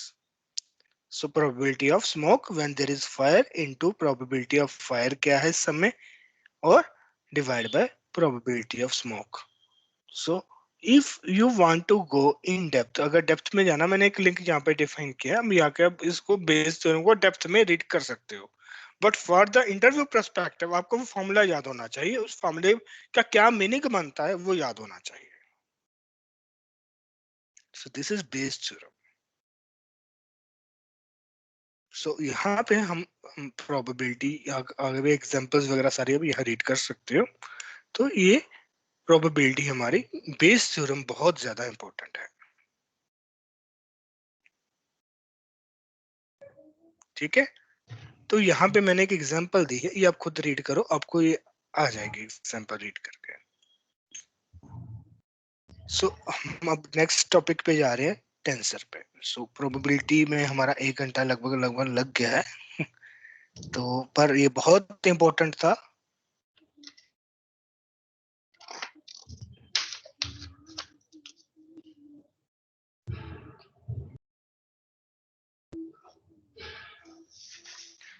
Tensor क्या होता है, हमें टेंसर समझना अब जरूरी है। जब हम मशीन लर्निंग कर रहे हैं तो टेंसर का मीनिंग कोई भी ऑब्जेक्ट होगा जो जिसका कोई मैग्नीट्यूड होगा और उसकी कुछ ना कुछ डायरेक्शन होगी, दैट इज टेंसर। और टेंसर की हम डेफिनेशन पे आ जाएं, tensor an array of numbers arranged on a regular grid with the variable number of axes is known as tensor। सबसे पहली चीज यहाँ पे मैं ये बात करूं, एक्सिस। एक्सिस होते हैं उसके डायमेंशंस, 1 एक्सिस, 2 एक्सिस, 3 एक्सिस, ये उसके होते हैं डायमेंशन। और एरे ऑफ नंबर्स एक ग्रिड के ऊपर, एक ग्रिड के ऊपर है। तो अगर मैं बेसिकली समझूं, आप सबने ग्राफ पेपर देखा होगा, ग्राफ पेपर के ऊपर कोई एक पॉइंट लगा दिया, दैट इज टेंसर। कोई पॉइंट अगर आप ग्राफ पेपर के ऊपर लगा देते हो वो एक टेंसर है, क्योंकि जो आपका वो ग्राफ है वो उसमें एक्स और वाई दो एक्सिस होते हैं। एक ग्राफ में जो आप ग्राफ पेपर में ग्राफ बनाते हो उस ग्राफ में दो एक्सिस होते हैं, एक एक्स और एक वाई, उसको हम बोलते हैं टू डायमेंशन। वो हमारा टू डायमेंशनल एरिया है। टू डायमेंशन एरिया के ऊपर एक पॉइंट मैंने कहीं लगा दिया तो वो पॉइंट मेरा एक टेंसर है। वो टेंसर मेरा 2D, हम उसको बोलते हैं टू डायमेंशन ग्राफ का वो पॉइंट है, वो मेरा एक टेंसर है। वो एक से ज्यादा पॉइंट हो सकते हैं।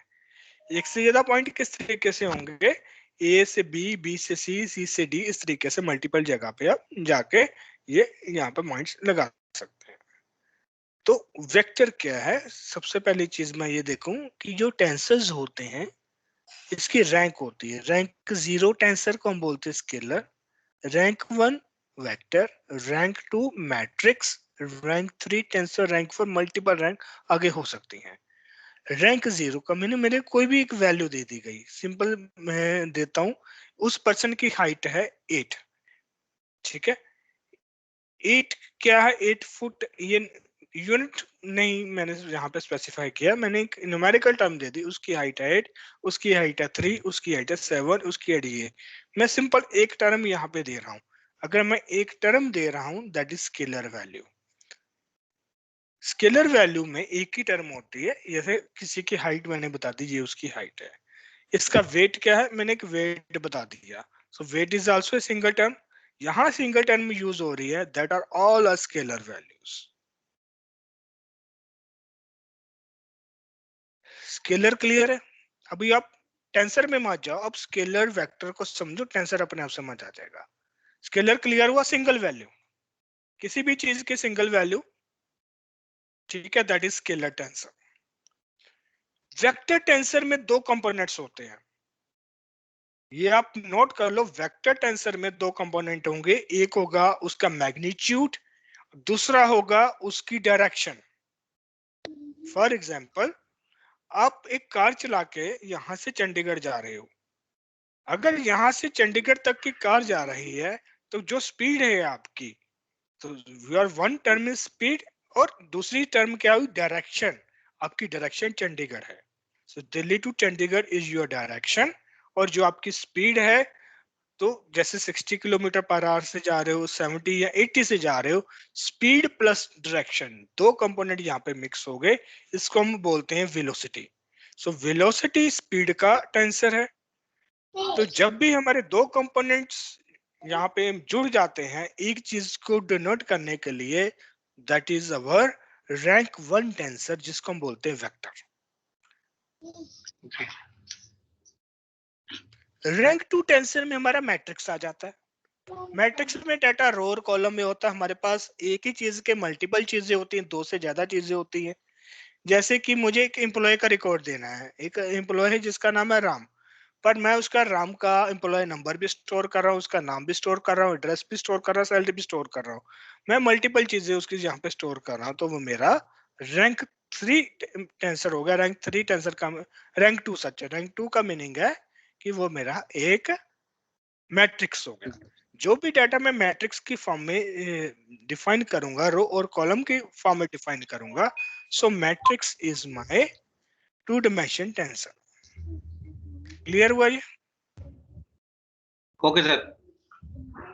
रैंक 3 रैंक 4 मल्टीपल रैंक के टेंसर हो सकते हैं, ठीक है, तो इसको अभी हम इग्नोर करते हैं, बट मल्टीपल रैंक्स के टेंसर हो सकते हैं। तो हमारे लिए यहाँ पे इंपॉर्टेंट है रैंक 1 और रैंक 2। रैंक 0 का हम कुछ करते नहीं है, क्योंकि वो एक सिंपल एक यूनिट वैल्यू होती है।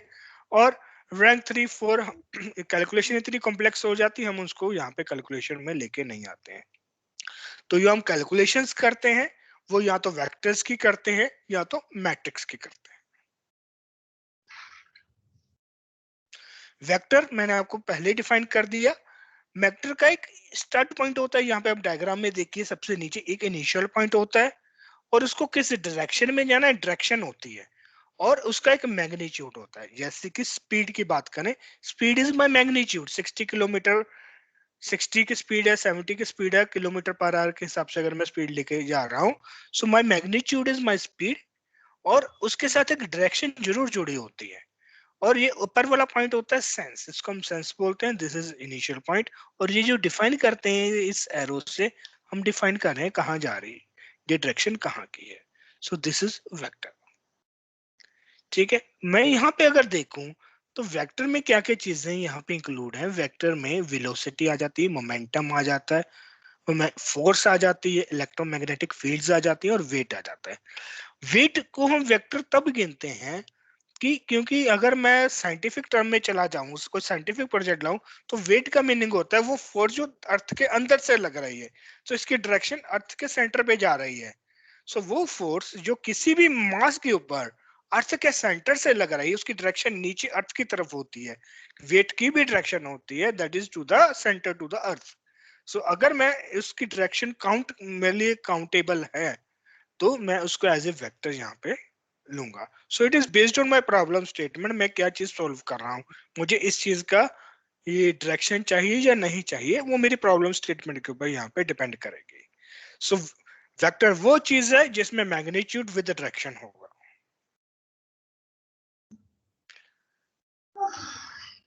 रैंक 0 एंड 2 टेंसर की बात करें, स्केलर में सिर्फ और सिर्फ मैग्नीट्यूड वैल्यू होती है और कुछ नहीं होता। जैसे स्पीड है, स्पीड दिल्ली से चंडीगढ़ जाने की, चंडीगढ़ से दिल्ली जाने की, मैं डायरेक्शन काउंट ही नहीं कर रहा, मैं सिंपल स्पीड को लेके चल रहा हूँ, तो वो मेरा स्केलर है। उसमें वही ओमिट डायरेक्शन, मैं डायरेक्शन ले ही नहीं रहा, छोड़ रहा हूँ डायरेक्शन को। और मैट्रिक्स का मीनिंग है रो और कॉलम के फॉर्मुलेशंस में होता है। यहाँ तक क्लियर है? Okay sir. ये हमारा मैथमेटिकल पोर्शन खत्म हो गया।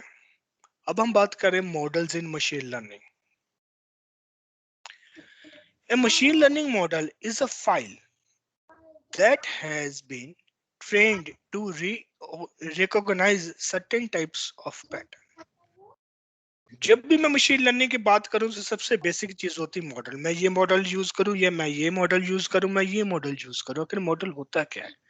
मॉडल क्या है? कोई एक फाइल, मैं इसको क्या मान रहा हूं, एक फाइल है, ठीक है। फाइल में मेरा कुछ डाटा पड़ा है, और डाटा ट्रेनिंग मैंने उसको इस वे से ट्रेंड कर दिया है कि कुछ सर्टेन टाइप्स ऑफ पैटर्न्स को वो रिकॉग्नाइज कर सके। फॉर एग्जांपल, मैंने एक ऐसा मॉडल बनाया, एक ऐसी फाइल करी जिसमें मैंने हजारों अलग अलग एंगल से हजारों अलग अलग शेप्स के लीव्स डाल दिए। मैंने लीफ लिए, ट्रीज के लीफ लिए, हजारों अलग अलग शेप्स के लीफ उसमें डाल दिए, उस फाइल के अंदर समझा दिया कि लीफ ये होता है, front portion, side portion, back portion, हर तरह के पोर्शंस की पिक्चर्स करके मैंने एक अपने मॉडल को समझा दिया, अंडरस्टैंडेबल को समझा दी। अब मैं उस मॉडल के आगे एक कैट को लेके आता हूँ और रिकॉग्नाइज करता हूँ कि क्या वाकई इसको क्या जो समझता है। वो उसका कुछ एल्गोरिदम चला, कुछ फंक्शन चला, उसका मॉडल ये प्रोसेस करना चाहिए कि ये लीफ नहीं है, क्योंकि मैंने लीफ का मॉडल बनाया। तो अगर वो प्रोसेस कर रहा है कि ये मेरा जो आउटपुट लीफ नहीं है, मेरा मॉडल सक्सेसफुल है, अब मैं उसके आगे लीफ रखता हूँ, उसको उसको रिकॉग्नाइज करना चाहिए कि ये एक लीफ है। सबसे पहली चीज, नेगेटिव और पॉजिटिव दोनों आउटकम सही आने चाहिए। नॉट ए लीफ रिकॉग्नाइज होना चाहिए और लीफ रिकॉग्नाइज होना चाहिए। तो मैंने क्या किया, उसको जो इनपुट दिया, ट्रेनिंग डाटा इसको बोलते हैं, उसको ट्रेन किया। ट्रेन में कैसे कर सकता हूँ मशीन को, अलग अलग वेराइटी ऑफ थिंग्स, उसको वेराइटी ऑफ इनपुट्स देके, और उन इनपुट्स को वो यूज करके वो रिकॉग्नाइज करेगा। तो इसके लिए हम यहाँ पे टर्म यूज करते हैं मॉडल। मॉडल का मीनिंग है कि एक फाइल है, उस फाइल में मेरा कुछ ट्रेनिंग डाटा पड़ा हुआ है, वो ट्रेनिंग डाटा को यूज करके एक सर्टेन टाइप ऑफ पैटर्न को देखेगा, इस पैटर्न से आइडेंटिफाई करेगा कि ये वो चीज है, ये कैट है, ये डॉग है, ये ह्यूमन है। अगर ह्यूमन है तो कौन सा ह्यूमन है? फेसबुक का अगर आप देखो, फेसबुक में अगर आप अपने फ्रेंड्स की फोटो अपलोड करो तो वो क्या करता है, उसका मॉडल रिकॉग्नाइज करता है। पहली चीज ये रिकॉग्नाइज करता है इसमें ह्यूमंस हैं, ह्यूमन का फेसेस कहाँ है, उन फेसेस को रिकॉग्नाइज करेगा। और उसके अलावा अब ये फेस इसकी अगर फ्रेंड लिस्ट में आ रहा है, उसकी फ्रेंड लिस्ट में किसी का है, तो ऑटोमेटिकली उसके नेम नीचे डाल देता है। This is a model, face recognition model. समझ आया मॉडल?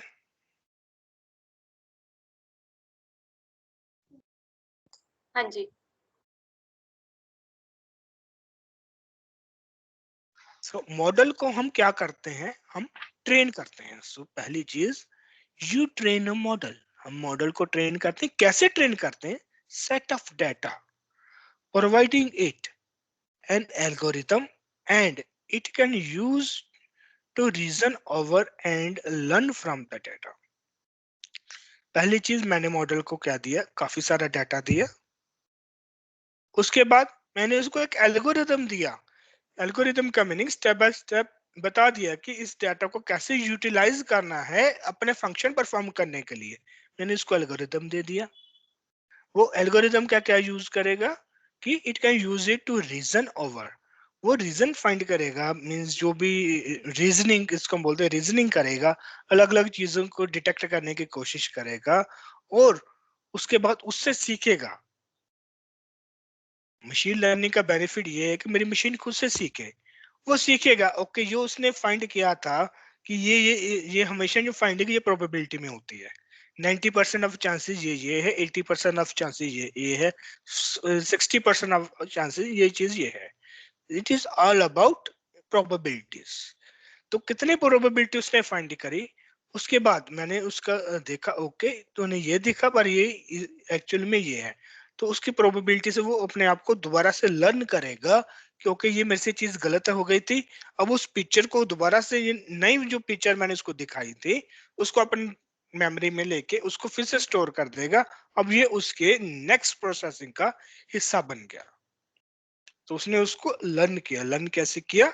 नई चीज आई, नई चीज को भी अपने डेटाबेस में डाल के उसका रिकॉग्नाइजिंग पैटर्न डाल दिया। अगली बार वो चीज रखेंगे, वो उसके डेटाबेस में पड़ी है, वो यहाँ से आके उसको रिकॉग्नाइज कर लेगा। सो this is a model. Model में डाटा है, एक एल्गोरिथम है, उस एल्गोरिथम के बेस पे वो अंडरस्टैंडिंग करेगा, आंसर देगा। आंसर देने के बाद उसको एवेल्युएट करेगा। अगर सही नहीं है, उस टीचर का, उस इनपुट का कुछ और रिजल्ट आना चाहिए, उसको फिर से अपने में स्टोर कर देगा, और फिर से ये प्रोसेस चलती जाएगी। This is a model. Clear?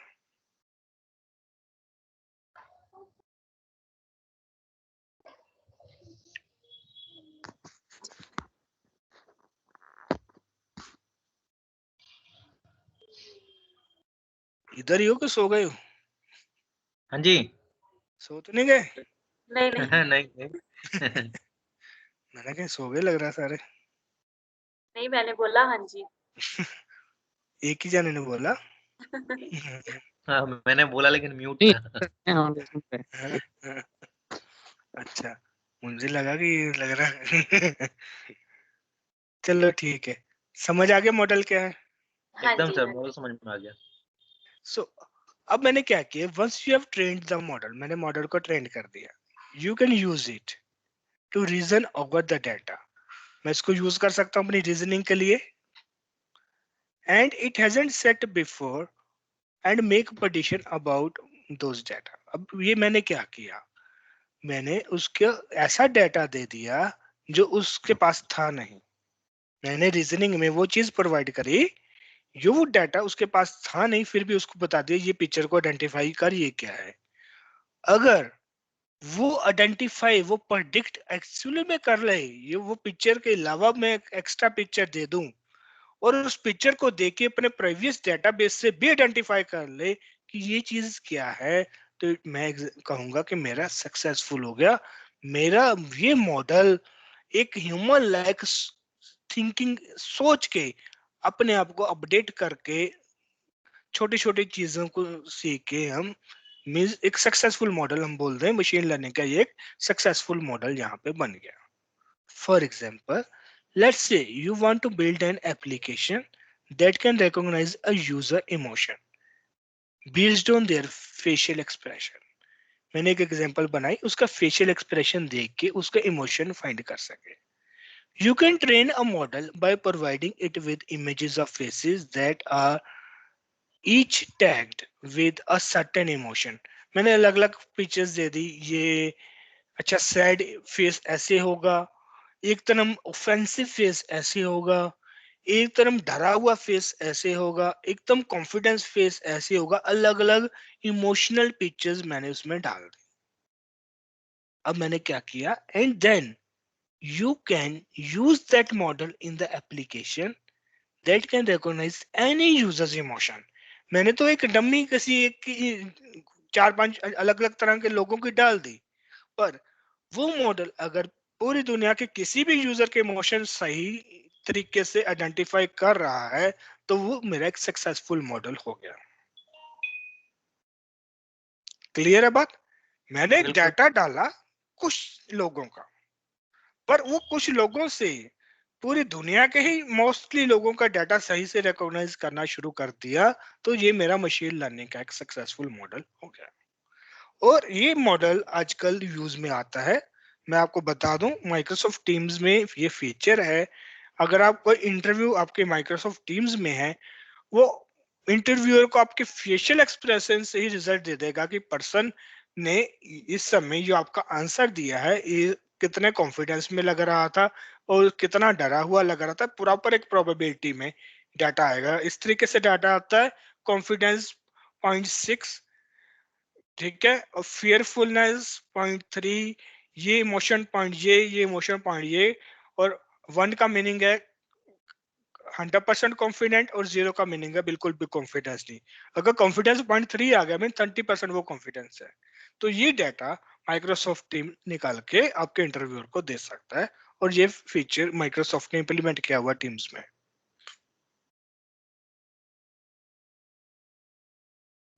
यहाँ तक क्लियर है? बिल्कुल। हाँ जी. तो अभी है 15-20 मिनट पढ़ सकते हो क्या? बस तो नहीं होगी किसी की? करो सर, शुरू करो, कोई दिक्कत नहीं. आपकी एनर्जी तो आपकी लग रही है, हम तो सुन रहे हैं. हाँ, हम तो पूरे एनर्जी में हैं. करवाते जाओ. रिग्रेशन बहुत बहुत इंपॉर्टेंट टॉपिक. रिग्रेशन, जब मैं डिसीजन मेकिंग लेता हूँ, रिग्रेशन मशीन लर्निंग का फर्स्ट कॉन्सेप्ट है. रिग्रेशन स्टैटिस्टिक्स में रिग्रेशन बहुत यूज होती है. रिग्रेशन का मीनिंग है मैं डाटा को एनालाइज कर रहा हूँ, और रिग्रेशन में जो डाटा एनालाइज होता है वो न्यूमेरिकल फॉर्म में होता है. तो मशीन लर्निंग में जब भी मैं अपने मॉडल को ट्रेंड करूंगा, मेरे पास दो तरह का डाटा होगा. पहला डाटा होगा न्यूमेरिकल टाइप का डाटा, और दूसरा होगा नॉन न्यूमेरिकल. नॉन न्यूमेरिकल में होता है कि ये चीज ट्रू है, ये चीज फॉल्स है, ये चीज कैट है, ये चीज डॉग है, ये चीज ह्यूमन है. That is non numerical data. उसको हम बोलते हैं क्लासिफिकेशन. क्लासिफिकेशन मल्टीपल चीजों में से एक चीज को आइडेंटिफाई करना, दैट इज क्लासिफिकेशन. पर अगर न्यूमेरिकल डाटा है, मैथमेटिकल ऑपरेशन लगने हैं, तो दैट इज रिग्रेशन. सो दो तरह का इनपुट मेरा मॉडल लेता है, रिग्रेशन और क्लासिफिकेशन. सो हम आज रीड कर रहे हैं रिग्रेशन. तो रिग्रेशन में सबसे पहली चीज जो हमें देखनी है, जब भी मैं मशीन लर्निंग में डाटा देता हूं, ये चीज ट्रेनिंग और टेस्टिंग डाटा, दो तरह का डाटा होता है। मेरे पास एक ही डाटा सेट है, बहुत सारे रिकॉर्ड्स हैं, तो मैं क्या करता हूँ, मैंने यहाँ पे अब डायग्राम में देखो नीचे 70% ट्रेनिंग डाटा है, 70% रिकॉर्ड्स मैंने फीड कर दिए अपने मॉडल में, डाटाबेस में डाल दिए, मशीन लर्निंग के डाटाबेस में 70% रिकॉर्ड हैं। मैंने कुछ एल्गोरिदम बनाया, वो 70% रिकॉर्ड से वो एवेल्युएट करेगा चीजें सही चल रही है कि नहीं चल रही हैं, ठीक है। अब मैंने जब उसको टेस्टिंग करना है तो मैंने 15% डाटा रखा वैलिडेशन के लिए, ये मेरा टेस्टिंग पर्पस के लिए, वैलिडेशन के लिए डाटा था। तो वैलिडेशन कैसे चली, 15% ऑफ डाटा उसने ट्रेनिंग, जब उसने चेक किया तो उसने कौन सा, ये 70% ऑफ डाटा को यूज किया अपनी कैलकुलेशन में और परफॉर्मेंस को इवेल्युएट किया। तो यहां तक जो था, मैंने मॉडल को बनाया और खुद उसकी टेस्टिंग करी। 15% ऑफ जो डाटा, सिर्फ 50% ऑफ डाटा टेस्टिंग टीम को दे दिया। टेस्टिंग टीम टेस्ट कर रही है कि ओके, अलग अलग चीजें उसके आगे, मॉडल के आगे लेके आ रही है। और जो एक्चुअल डाटा 100% था, 70% प्लस 15% मैं ऑलरेडी यूटिलाइज कर चुका हूँ अपने मॉडल को ट्रेन करने में और उसको टेस्ट करने में। अब एक्चुअल में जो टेस्टिंग हो रही है लास्ट 15% ऑफ डाटा से हो रही है। अगर लास्ट 15% ऑफ डाटा में जो एक्चुअल रिजल्ट लिखा गया है और मेरे मॉडल ने भी लगभग लगभग उतने ही रिजल्ट निकाल दिए, तो मैं बोलूंगा मेरा मॉडल अच्छे से ट्रेंड है, this is my trend model. पर इतना कुछ देने के बाद भी अगर उस रिजल्ट में बहुत बड़ा वेरिएंस आ गया, मैं यहाँ पे टर्म यूज कर रहा हूँ वेरिएंस, ठीक है, या इसको बायस भी कहते हैं, इसमें बायस आ गया, बहुत बड़ा बायस आ गया, तो मैं कहूंगा कि ये मेरा मॉडल सही नहीं बना, मुझे एल्गोरिदम चेंज करना पड़ेगा, जो मैंने एल्गोरिदम यूज किया वो यहाँ पे सही नहीं है।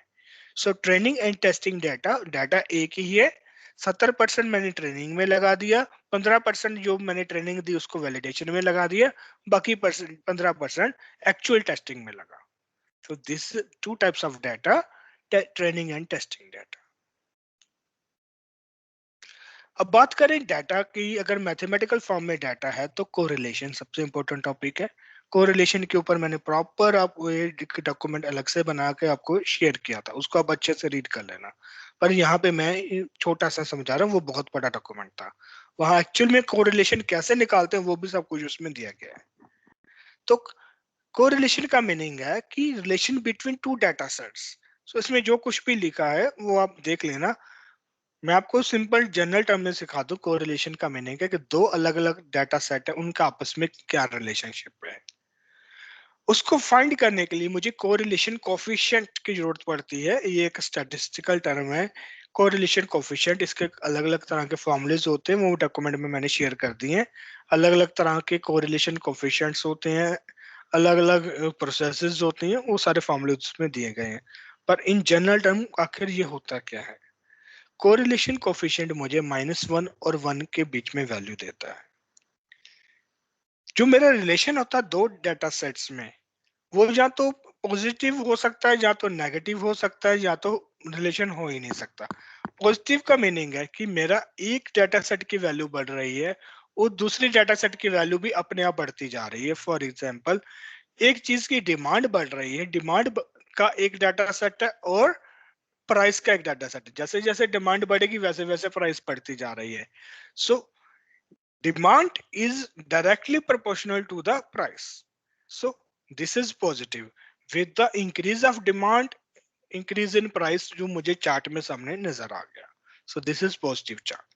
दूसरा चार्ट होता है नेगेटिव चार्ट, एक बड़ा उसके कोरस्पॉन्डिंग दूसरा कम होता जा रहा है, एक बड़ा और कम हो गया, दिस इज नेगेटिव कोरिलेशन। ये नेगेटिव कोरिलेशन आता है कि जैसे जैसे एजुकेशन लेवल बढ़ता जा रहा है, उसी तरीके से जो हमारा ये अंधविश्वास जो कहते हैं, उस पे यकीन धीरे धीरे कम होता जा रहा है। So with the increase of education level, जो ब्लाइंडनेस थी, जो था, ठीक है, उन चीजों का लेवल कम होता जा रहा है। उसी तरीके से मेडिकल फैसिलिटीज का जितना लेवल बढ़ता जा रहा है, with the increase of medical facilities, जो मोर्टेलिटी रेट है इंसान का, विद द डिसीजेस, जो डिसीजेस से डेथ का रेट है वो धीरे धीरे कम होता जा रहा है। So this is negatively related data. और कोई ऐसा डाटा सेट है कि इसका और दूसरे का कोई रिलेशन ही नहीं है, एक राइज किया उसका दूसरे के साथ अगर कुछ भी रिलेशन नहीं है, सो दैट इज, हम बोलते हैं दोनों इंडिपेंडेंट है, दोनों का रिलेशनशिप कुछ नहीं है। तो मुझे ये तीनों के तीनों काम यहाँ पे आते हैं। ठीक है। अच्छा, कोरिलेशन जो हमें वैल्यूज देता है -1 और 1, इफ वैल्यूज रेंज -2 5, एक्चुअली इसकी वैल्यू काफी बड़ी भी हो सकती है। तो -1 और 1 के बीच की जो वैल्यूज होती है, मोस्टली हम मानते हैं कि ये जो है, इवन -25 से 25.5 की ही अगर बात कर लें, तो अगर ये वैल्यू आ रही है मेरी, इट मीन्स कि इनके हार्डली कोई रिलेशनशिप है, कोई ज्यादा बड़ा रिलेशनशिप मिला नहीं है। ठीक है। Negative means data sets are inversely dependent, and positively means कि ये डायरेक्टली डिपेंडेंट है। समटाइम्स अगर 2.5 से ज्यादा बड़ी आ रही है वैल्यू माइनस की या प्लस की, मींस कि इनमें रिलेशनशिप कोई ना कोई बनता जा रहा है।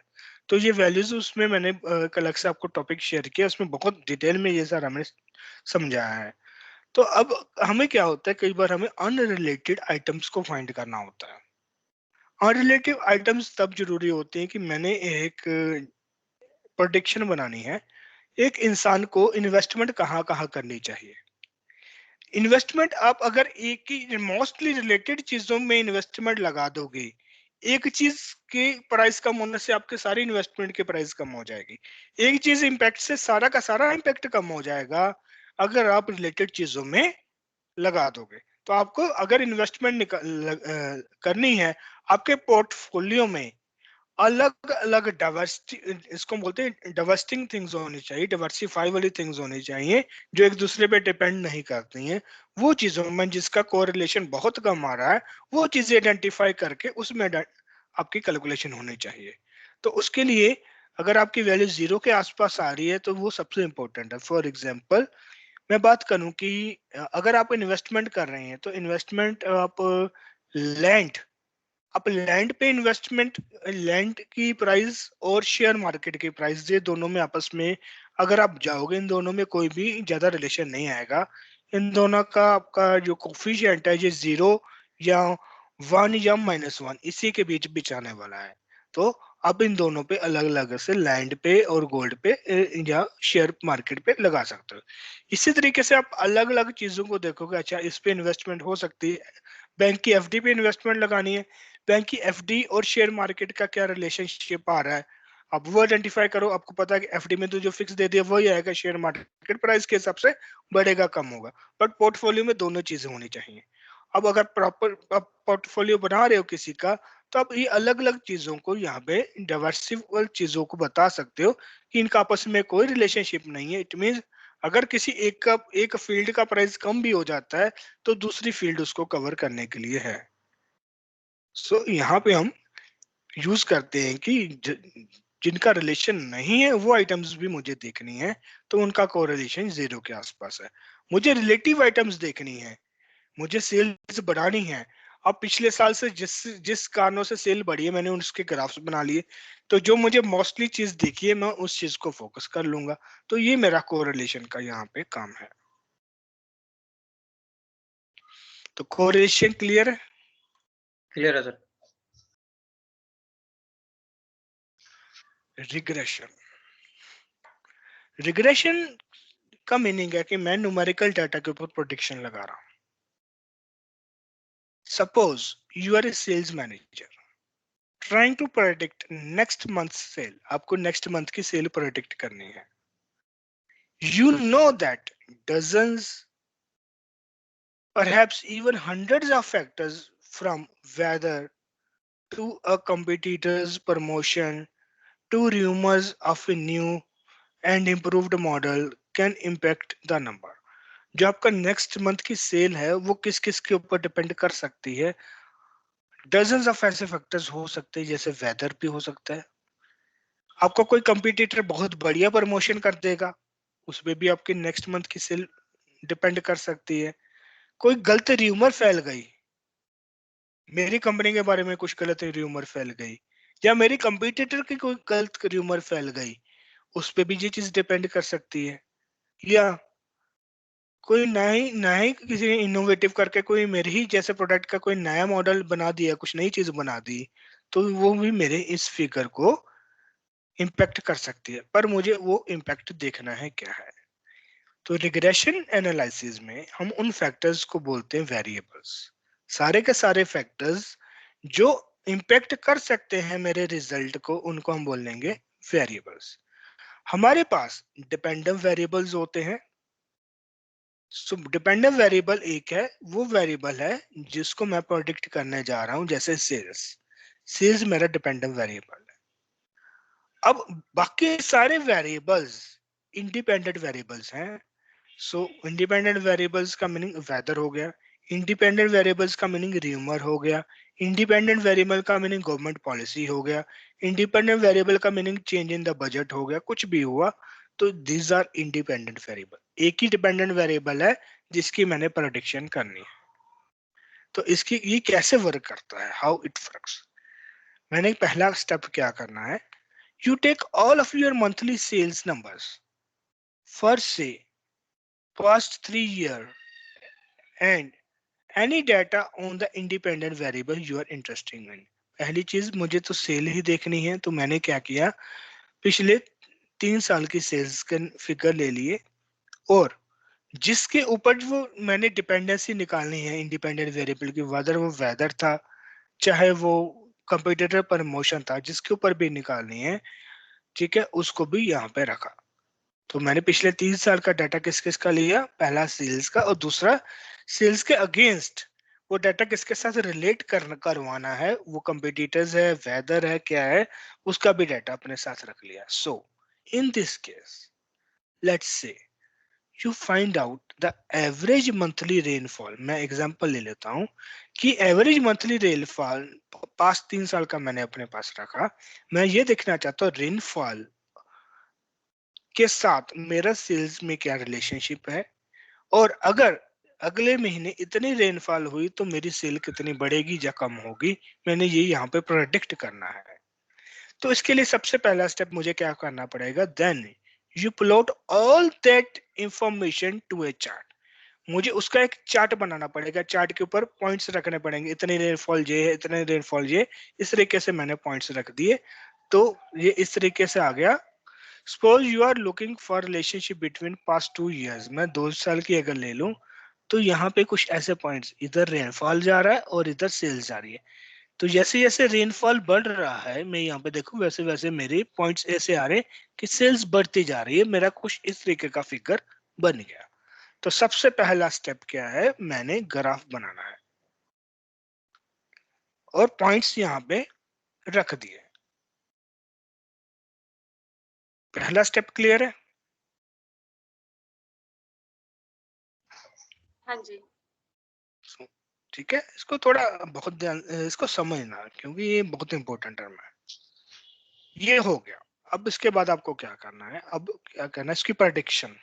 सो रिग्रेशन प्रेडिक्शन कैसे होगी, analysing it, we probably notice that sales are higher on the days when it rains a lot। जैसे रेन ज्यादा हो रही है, मेरी सेल्स बढ़ रही हैं, जो इस फिगर से मुझे नजर आया। That's interesting to know, but by how much? अब चीज है कि कितना, ठीक है, तो कितना हम यहाँ पे देखेंगे कि अगर 3 इंच रेन, क्योंकि रेनफॉल हम mm या इंच में गिनते हैं, अगर 3 इंच रेन हुई तो क्या सेल्स होंगी, 4 हुई तो क्या सेल्स होंगी, वो मुझे अब वो फिगर यहाँ पे निकालनी है ना, इमेजिन। तो इसके लिए मुझे क्या करना, मैं सिंपल सी बात है, पर्ल इन इंग्लिश क्या है, मैं क्या करूंगा, इन के सेंटर में एक रेड कलर की यहाँ पे लाइट दिख रही होगी, मैं एक लाइन ड्रॉ करूंगा, वो लाइन कोशिश करेगी maximum to maximum data point के सेंटर में हो। ये लाइन ऐसी होती है कि इस लाइन से ये डाटा पॉइंट्स, सभी डाटा पॉइंट्स का डिस्टेंस मिनिमम होना चाहिए। इट मींस कि अगर इस पॉइंट की मैं बात करूं, इस पॉइंट के अंदर, क्योंकि इस एक्स पॉइंट के अंदर जितने भी डाटा पॉइंट्स बन रहे हैं, इस डाटा पॉइंट्स का डिस्टेंस मिनिमम होना चाहिए इस लाइन के। ये लाइन ऐसी है, यहाँ सारे के सारे पॉइंट्स मिनिमम से मिनिमम आ जाए, और मैंने एक मीन हम बात करें, इन डाटा पॉइंट के मीन के बीच में एक लाइन ड्रॉ कर दी। सो इस लाइन से मुझे यहाँ पे एक आइडेंटिफाई मिल गया, एक यहाँ पे मिल गया कि जैसे जैसे रेनफॉल की वैल्यू बढ़ रही है वैसे वैसे मेरी सेल की वैल्यू भी बढ़ती जा रही है। तो इसको अब मैं प्रेडिक्शन में लेके आऊं तो इसको पहले मैं मैथमेटिकल फॉर्म में कन्वर्ट करूंगा। जब तक मैं इसका कोई फॉर्मूला नहीं बनाऊंगा मैं प्रेडिक्शन की तरफ नहीं जा सकता हूँ, क्योंकि मैं नंबर्स को डील कर रहा हूँ। तो ये चीज अगर मैं यहाँ पे थोड़ा ध्यान से देखूं तो मेरा एक ज्योमेट्री का फॉर्मूला होता है, जिसको हम बोलते हैं फॉर्मूला ऑफ कर्व। ये कर्व नहीं है, फॉर्मूला ऑफ लाइन की बात करें तो फॉर्मूला ऑफ लाइन, तो लाइन का फॉर्मूला होता है y equal to M x plus c. ये आपको सिंपल याद करना है कि फॉर्मूला सीधा का सीधा होता है y equal to M x plus c. तो y मेरा, this is my y axis जो ऊपर को है, ठीक है, और जो राइट की तरफ जाता है वो मेरा x एक्सिस होता है। तो यहाँ पे अगर मैं एग्जांपल लूं कि ये सबसे पहला पॉइंट, ये अगर रेनफॉल 0 है तो भी मेरी सेल्स 200 हुई है, तो जो मेरा सी है दिस इज कांस्टेंट पोर्शन, ये मेरा यहाँ पे मैं मान के चलता हूँ दिस इज 200। अगर रेनफॉल 0 है, अगर c equal to 2 start point of y, अगर x की वैल्यू 0 है तो भी 200 आ रही है value, this is my start point. तो यहाँ पे मैंने सी में लिख दिया 200, और ये कितना बढ़ रहा है तो मैंने ये लिख दिया ये मेरा थ्री टाइम्स ऐसे बढ़ रहा है। एक पॉइंट पे ये 3 टाइम्स बढ़ गया, 2 टाइम्स बढ़ गया, जो भी आप यहाँ पे आपका कर्व से नजर आ रहा है उतने टाइम्स बढ़ रहा है। तो अब यहाँ पे ये लिखोगे, तो मैंने यहाँ से लिख दिया कि इट इज 3x प्लस 200। ये मेरा यहाँ पे कुछ ग्राफ इस तरीके से बना है। Now x is rainfall, x को मैंने माना हुआ x रेनफॉल है। इफ रेनफॉल इज 0, अगर रेनफॉल 0 है तो हमारी फिगर थी 200। So you can predict by entering any value of x। अब मैंने ये देखना है कि ओके अब अगले महीने में मेरी रेनफॉल 4 है, अगर 4 है तो मेरी सेल्स फिगर कितनी होंगी, तो 3 इंटू 4 12, ठीक है। तो 12 प्लस 200, सो 212। इस तरीके से ये मेरा रिजल्ट आ जाएगा कि सेल्स मेरी फिगर 212 होंगी। वो 212 इन मिलियंस हो सकते हैं, इन थाउजेंड हो सकते हैं, कुछ भी हो सकता है, पर मेरा इस तरीके से एक मेरा प्रेडिक्शन का फॉर्मूला बन गया। ये समझ आया? हाँ जी। तो जब तक मैं इसको न्यूमेरिकल फॉर्म में कन्वर्ट नहीं करता हूँ मेरा ये नहीं बन सकता। तो मैं सिंपल सी एक लाइन की मेरी थ्योरम होती है y equal to M x plus c, उसको यहाँ पे इंप्लीमेंट करके मैंने रिकग्निशन एनालिसिस यहाँ पे कर दिया। तो मेरा मॉडल बना y equal to M x plus c, और इस कर्व के हिसाब से मेरा जो मॉडल बना वो बना y equal to 3x plus 200। This is my model. अब x की वैल्यू जो भी फीड करूंगा मुझे y की वैल्यू दे देगा। बात करें एरर, रिग्रेशन क्योंकि प्रोडिक्ट करता है, और जो चीज प्रोडिक्ट करती है उसमें एरर भी होती है। So direction regression line always has error term, because in real life independent variables जो होते हैं वो परफेक्ट प्रेडिक्शन के लिए काम नहीं आते हैं। इसलिए जो एक्चुअल फॉर्मूला होता है ये देखिए, y equal to M x plus C plus error component हम यहाँ पे जोड़ देते हैं। सो लीनियर रिग्रेशन, क्योंकि ये अब रिग्रेशन को मैं लीनियर इसलिए बोल रहा हूँ क्योंकि जो मैंने अब रिग्रेशन पढ़ी है वो सिंगल लाइन वाली रिग्रेशन है। बहुत अलग अलग तरह की रिग्रेशन होती हैं, पर इस समय मैं लीनियर रिग्रेशन पे यहाँ पे हूँ। तो linear regression is often used mean square error. So इसका हम MSE मीन स्क्वेयर एरर, जो एरर है मीन स्क्वेयर एरर के कुछ फॉर्मूलेज होते हैं, हम यहाँ पे इसको यूज करते हैं। तो MSE कैसे कैलकुलेट होती है, measuring the distance of observe y values, जो हमने डिस्टेंस पहले लिया था उसका हम यहाँ पे लेते हैं, squaring each of this distance, उस डिस्टेंस का स्केयर कर देते हैं और कैलकुलेट कर देते हैं इनको, ठीक है। तो ज्यादा स्टडी, क्योंकि एरर के ऊपर हम ज्यादा स्टडी नहीं करते हैं, क्योंकि ये बने बनाए फंक्शंस है हमारे C# में, बने बनाए फंक्शंस है पाइथन में, ये सीधा का सीधा कैलकुलेट होता है, पर आपको पता होना चाहिए कैलकुलेशन होती कैसे है। तो इसलिए ज्यादा डिटेल में जाने के लिए मैंने आपको यहाँ पे एक लिंक दे दिया है। सो लीनियर रिग्रेशन का ये फॉर्मूला आपको देखना है। उसी तरह अगर मेरे पास मल्टीपल x और मल्टीपल y's की वैल्यूज हैं, आपको उसी तरीके से टेबल्स बनाना है। तो हमारा जो स्लोप का फॉर्मूला बनेगा, अगर मेरे पास मल्टीपल एक्स और मल्टीपल वाइज हैं, तो स्लोप का फॉर्मूला ये बनता है कि n मींस नंबर, कि कितने, मुझे 10 डाटा आइटम्स है मेरे पास या 5 डाटा आइटम्स है, और x इंटू वाई का sigma means x into Y का प्लस, उसी तरीके से x into Y sigma x sigma y करके आपको ये x स्क्वायर वाई एक्स करके ये आपको जो भी उस तरीके से चार्ट में बना, ये सारी वैल्यूज लेके आपको यहाँ पे स्लोप का फॉर्मूला मिल जाएगा। उसी तरीके से एक फॉर्मूला होता है इंटरसेप्ट का, तो इसको हम देखें ध्यान से। x और y हमारे डाटा पॉइंट्स है, दो वेरिएबल्स हैं जिससे हमने रिग्रेशन लाइन बनाई।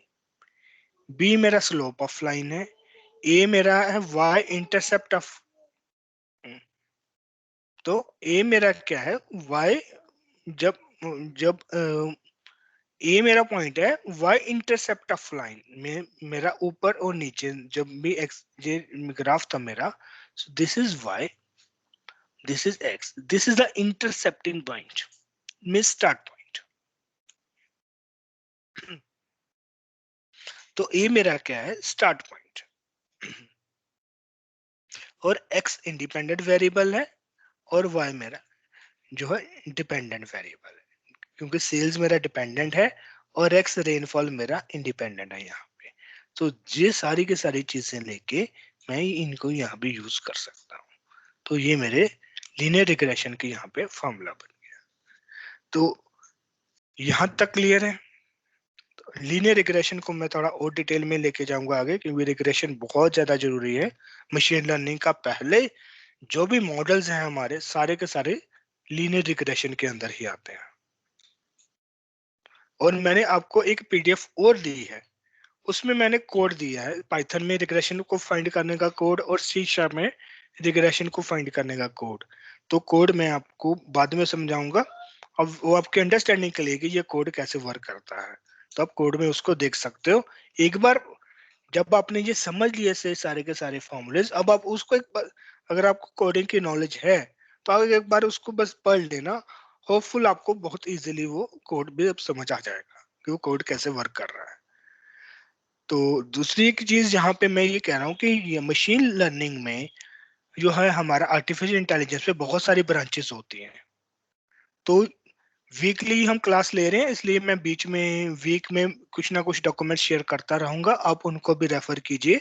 और आपने जो कुछ समझा है, मैं चाहता हूँ आप कोई ब्लॉग्स लिखिए, मीन वर्डप्रेस पे आप चाहे रजिस्टर करवा लीजिए, तो वहां पे या बहुत सारे ब्लॉग की साइट्स हैं, आप ब्लॉग्स लिखिए। आप एक एक टॉपिक पकड़ लीजिए, ओके इस वीक में ये वाला टॉपिक मुझे ज्यादा इंटरेस्टिंग लगा, मुझे मशीन लर्निंग मॉडल करके एक टॉपिक अच्छा लगा, मॉडल्स के बारे में और डिटेल में मैं रिसर्च करना चाहता हूँ, नेट पे रिसर्च करिए। अपना एक या दो ब्लॉग्स आप वीकली लिखिए इन्हीं टॉपिक्स पे जो आपने इस वीक में पढ़ा है। उसको लिखने से क्या होगा, आपकी अंडरस्टैंडिंग बढ़ेगी। आप जैसा एनालाइज करोगे आपको वो चीजें और ज्यादा समझ आती जाएंगी। और एक ब्लॉग लिखने से ये होगा कि आप अपने रिज्यूम में लिख सकते हैं this is my blog address, और इवन हो सकता है कि आप अच्छी कंपनी में जाए तो वो आपका कंपटीटर आपके ब्लॉग में जाके आपकी नॉलेज वहां से भी चेक कर सकता है। और एक और चीज, आप जितना ज्यादा खुद टाइप करके लिखेंगे, खुद से एनालाइज करेंगे, उतनी ज्यादा आपके ये हम कहेंगे अंडरस्टैंडिंग उन कॉन्सेप्ट्स की बढ़ती जाएगी। तो मैं यही प्रेफर करूंगा, इस वीक में आपने जो सीखा कम से कम एक या दो टॉपिक या एक या दो स्लाइड्स इसमें से ले लीजिए, उसके अपनी अंडरस्टैंडिंग ऐड कीजिए, नेट पे रिसर्च करिए थोड़ा सा, और अपने ब्लॉग्स भी लिख लीजिए। क्योंकि ब्लॉग लिखने में ज्यादा से ज्यादा आपको आधा घंटा लगेगा, एक वीक में आधा घंटा बस निकालिए, अपनी अंडरस्टैंडिंग और बढ़ जाएगी आपकी। और आपका यहाँ पे मीन्स की एक तो हम कहें कि एक सोशल मीडिया पे इस टॉपिक के ऊपर आपका आपकी आइडेंटिटी भी बनती जाएगी। तो आई होप कि आज का सेशन क्लियर होगा, जो थोड़ा लेंथी हो गया है पर ये बहुत इंपॉर्टेंट है, ये सारे कॉन्सेप्ट आज कवर करना। हाँ जी। ठीक है सर, ओके। अब पूरा वीक इसको रिवाइज करना है और अच्छे से इसको समझना है। Okay sir. ठीक है।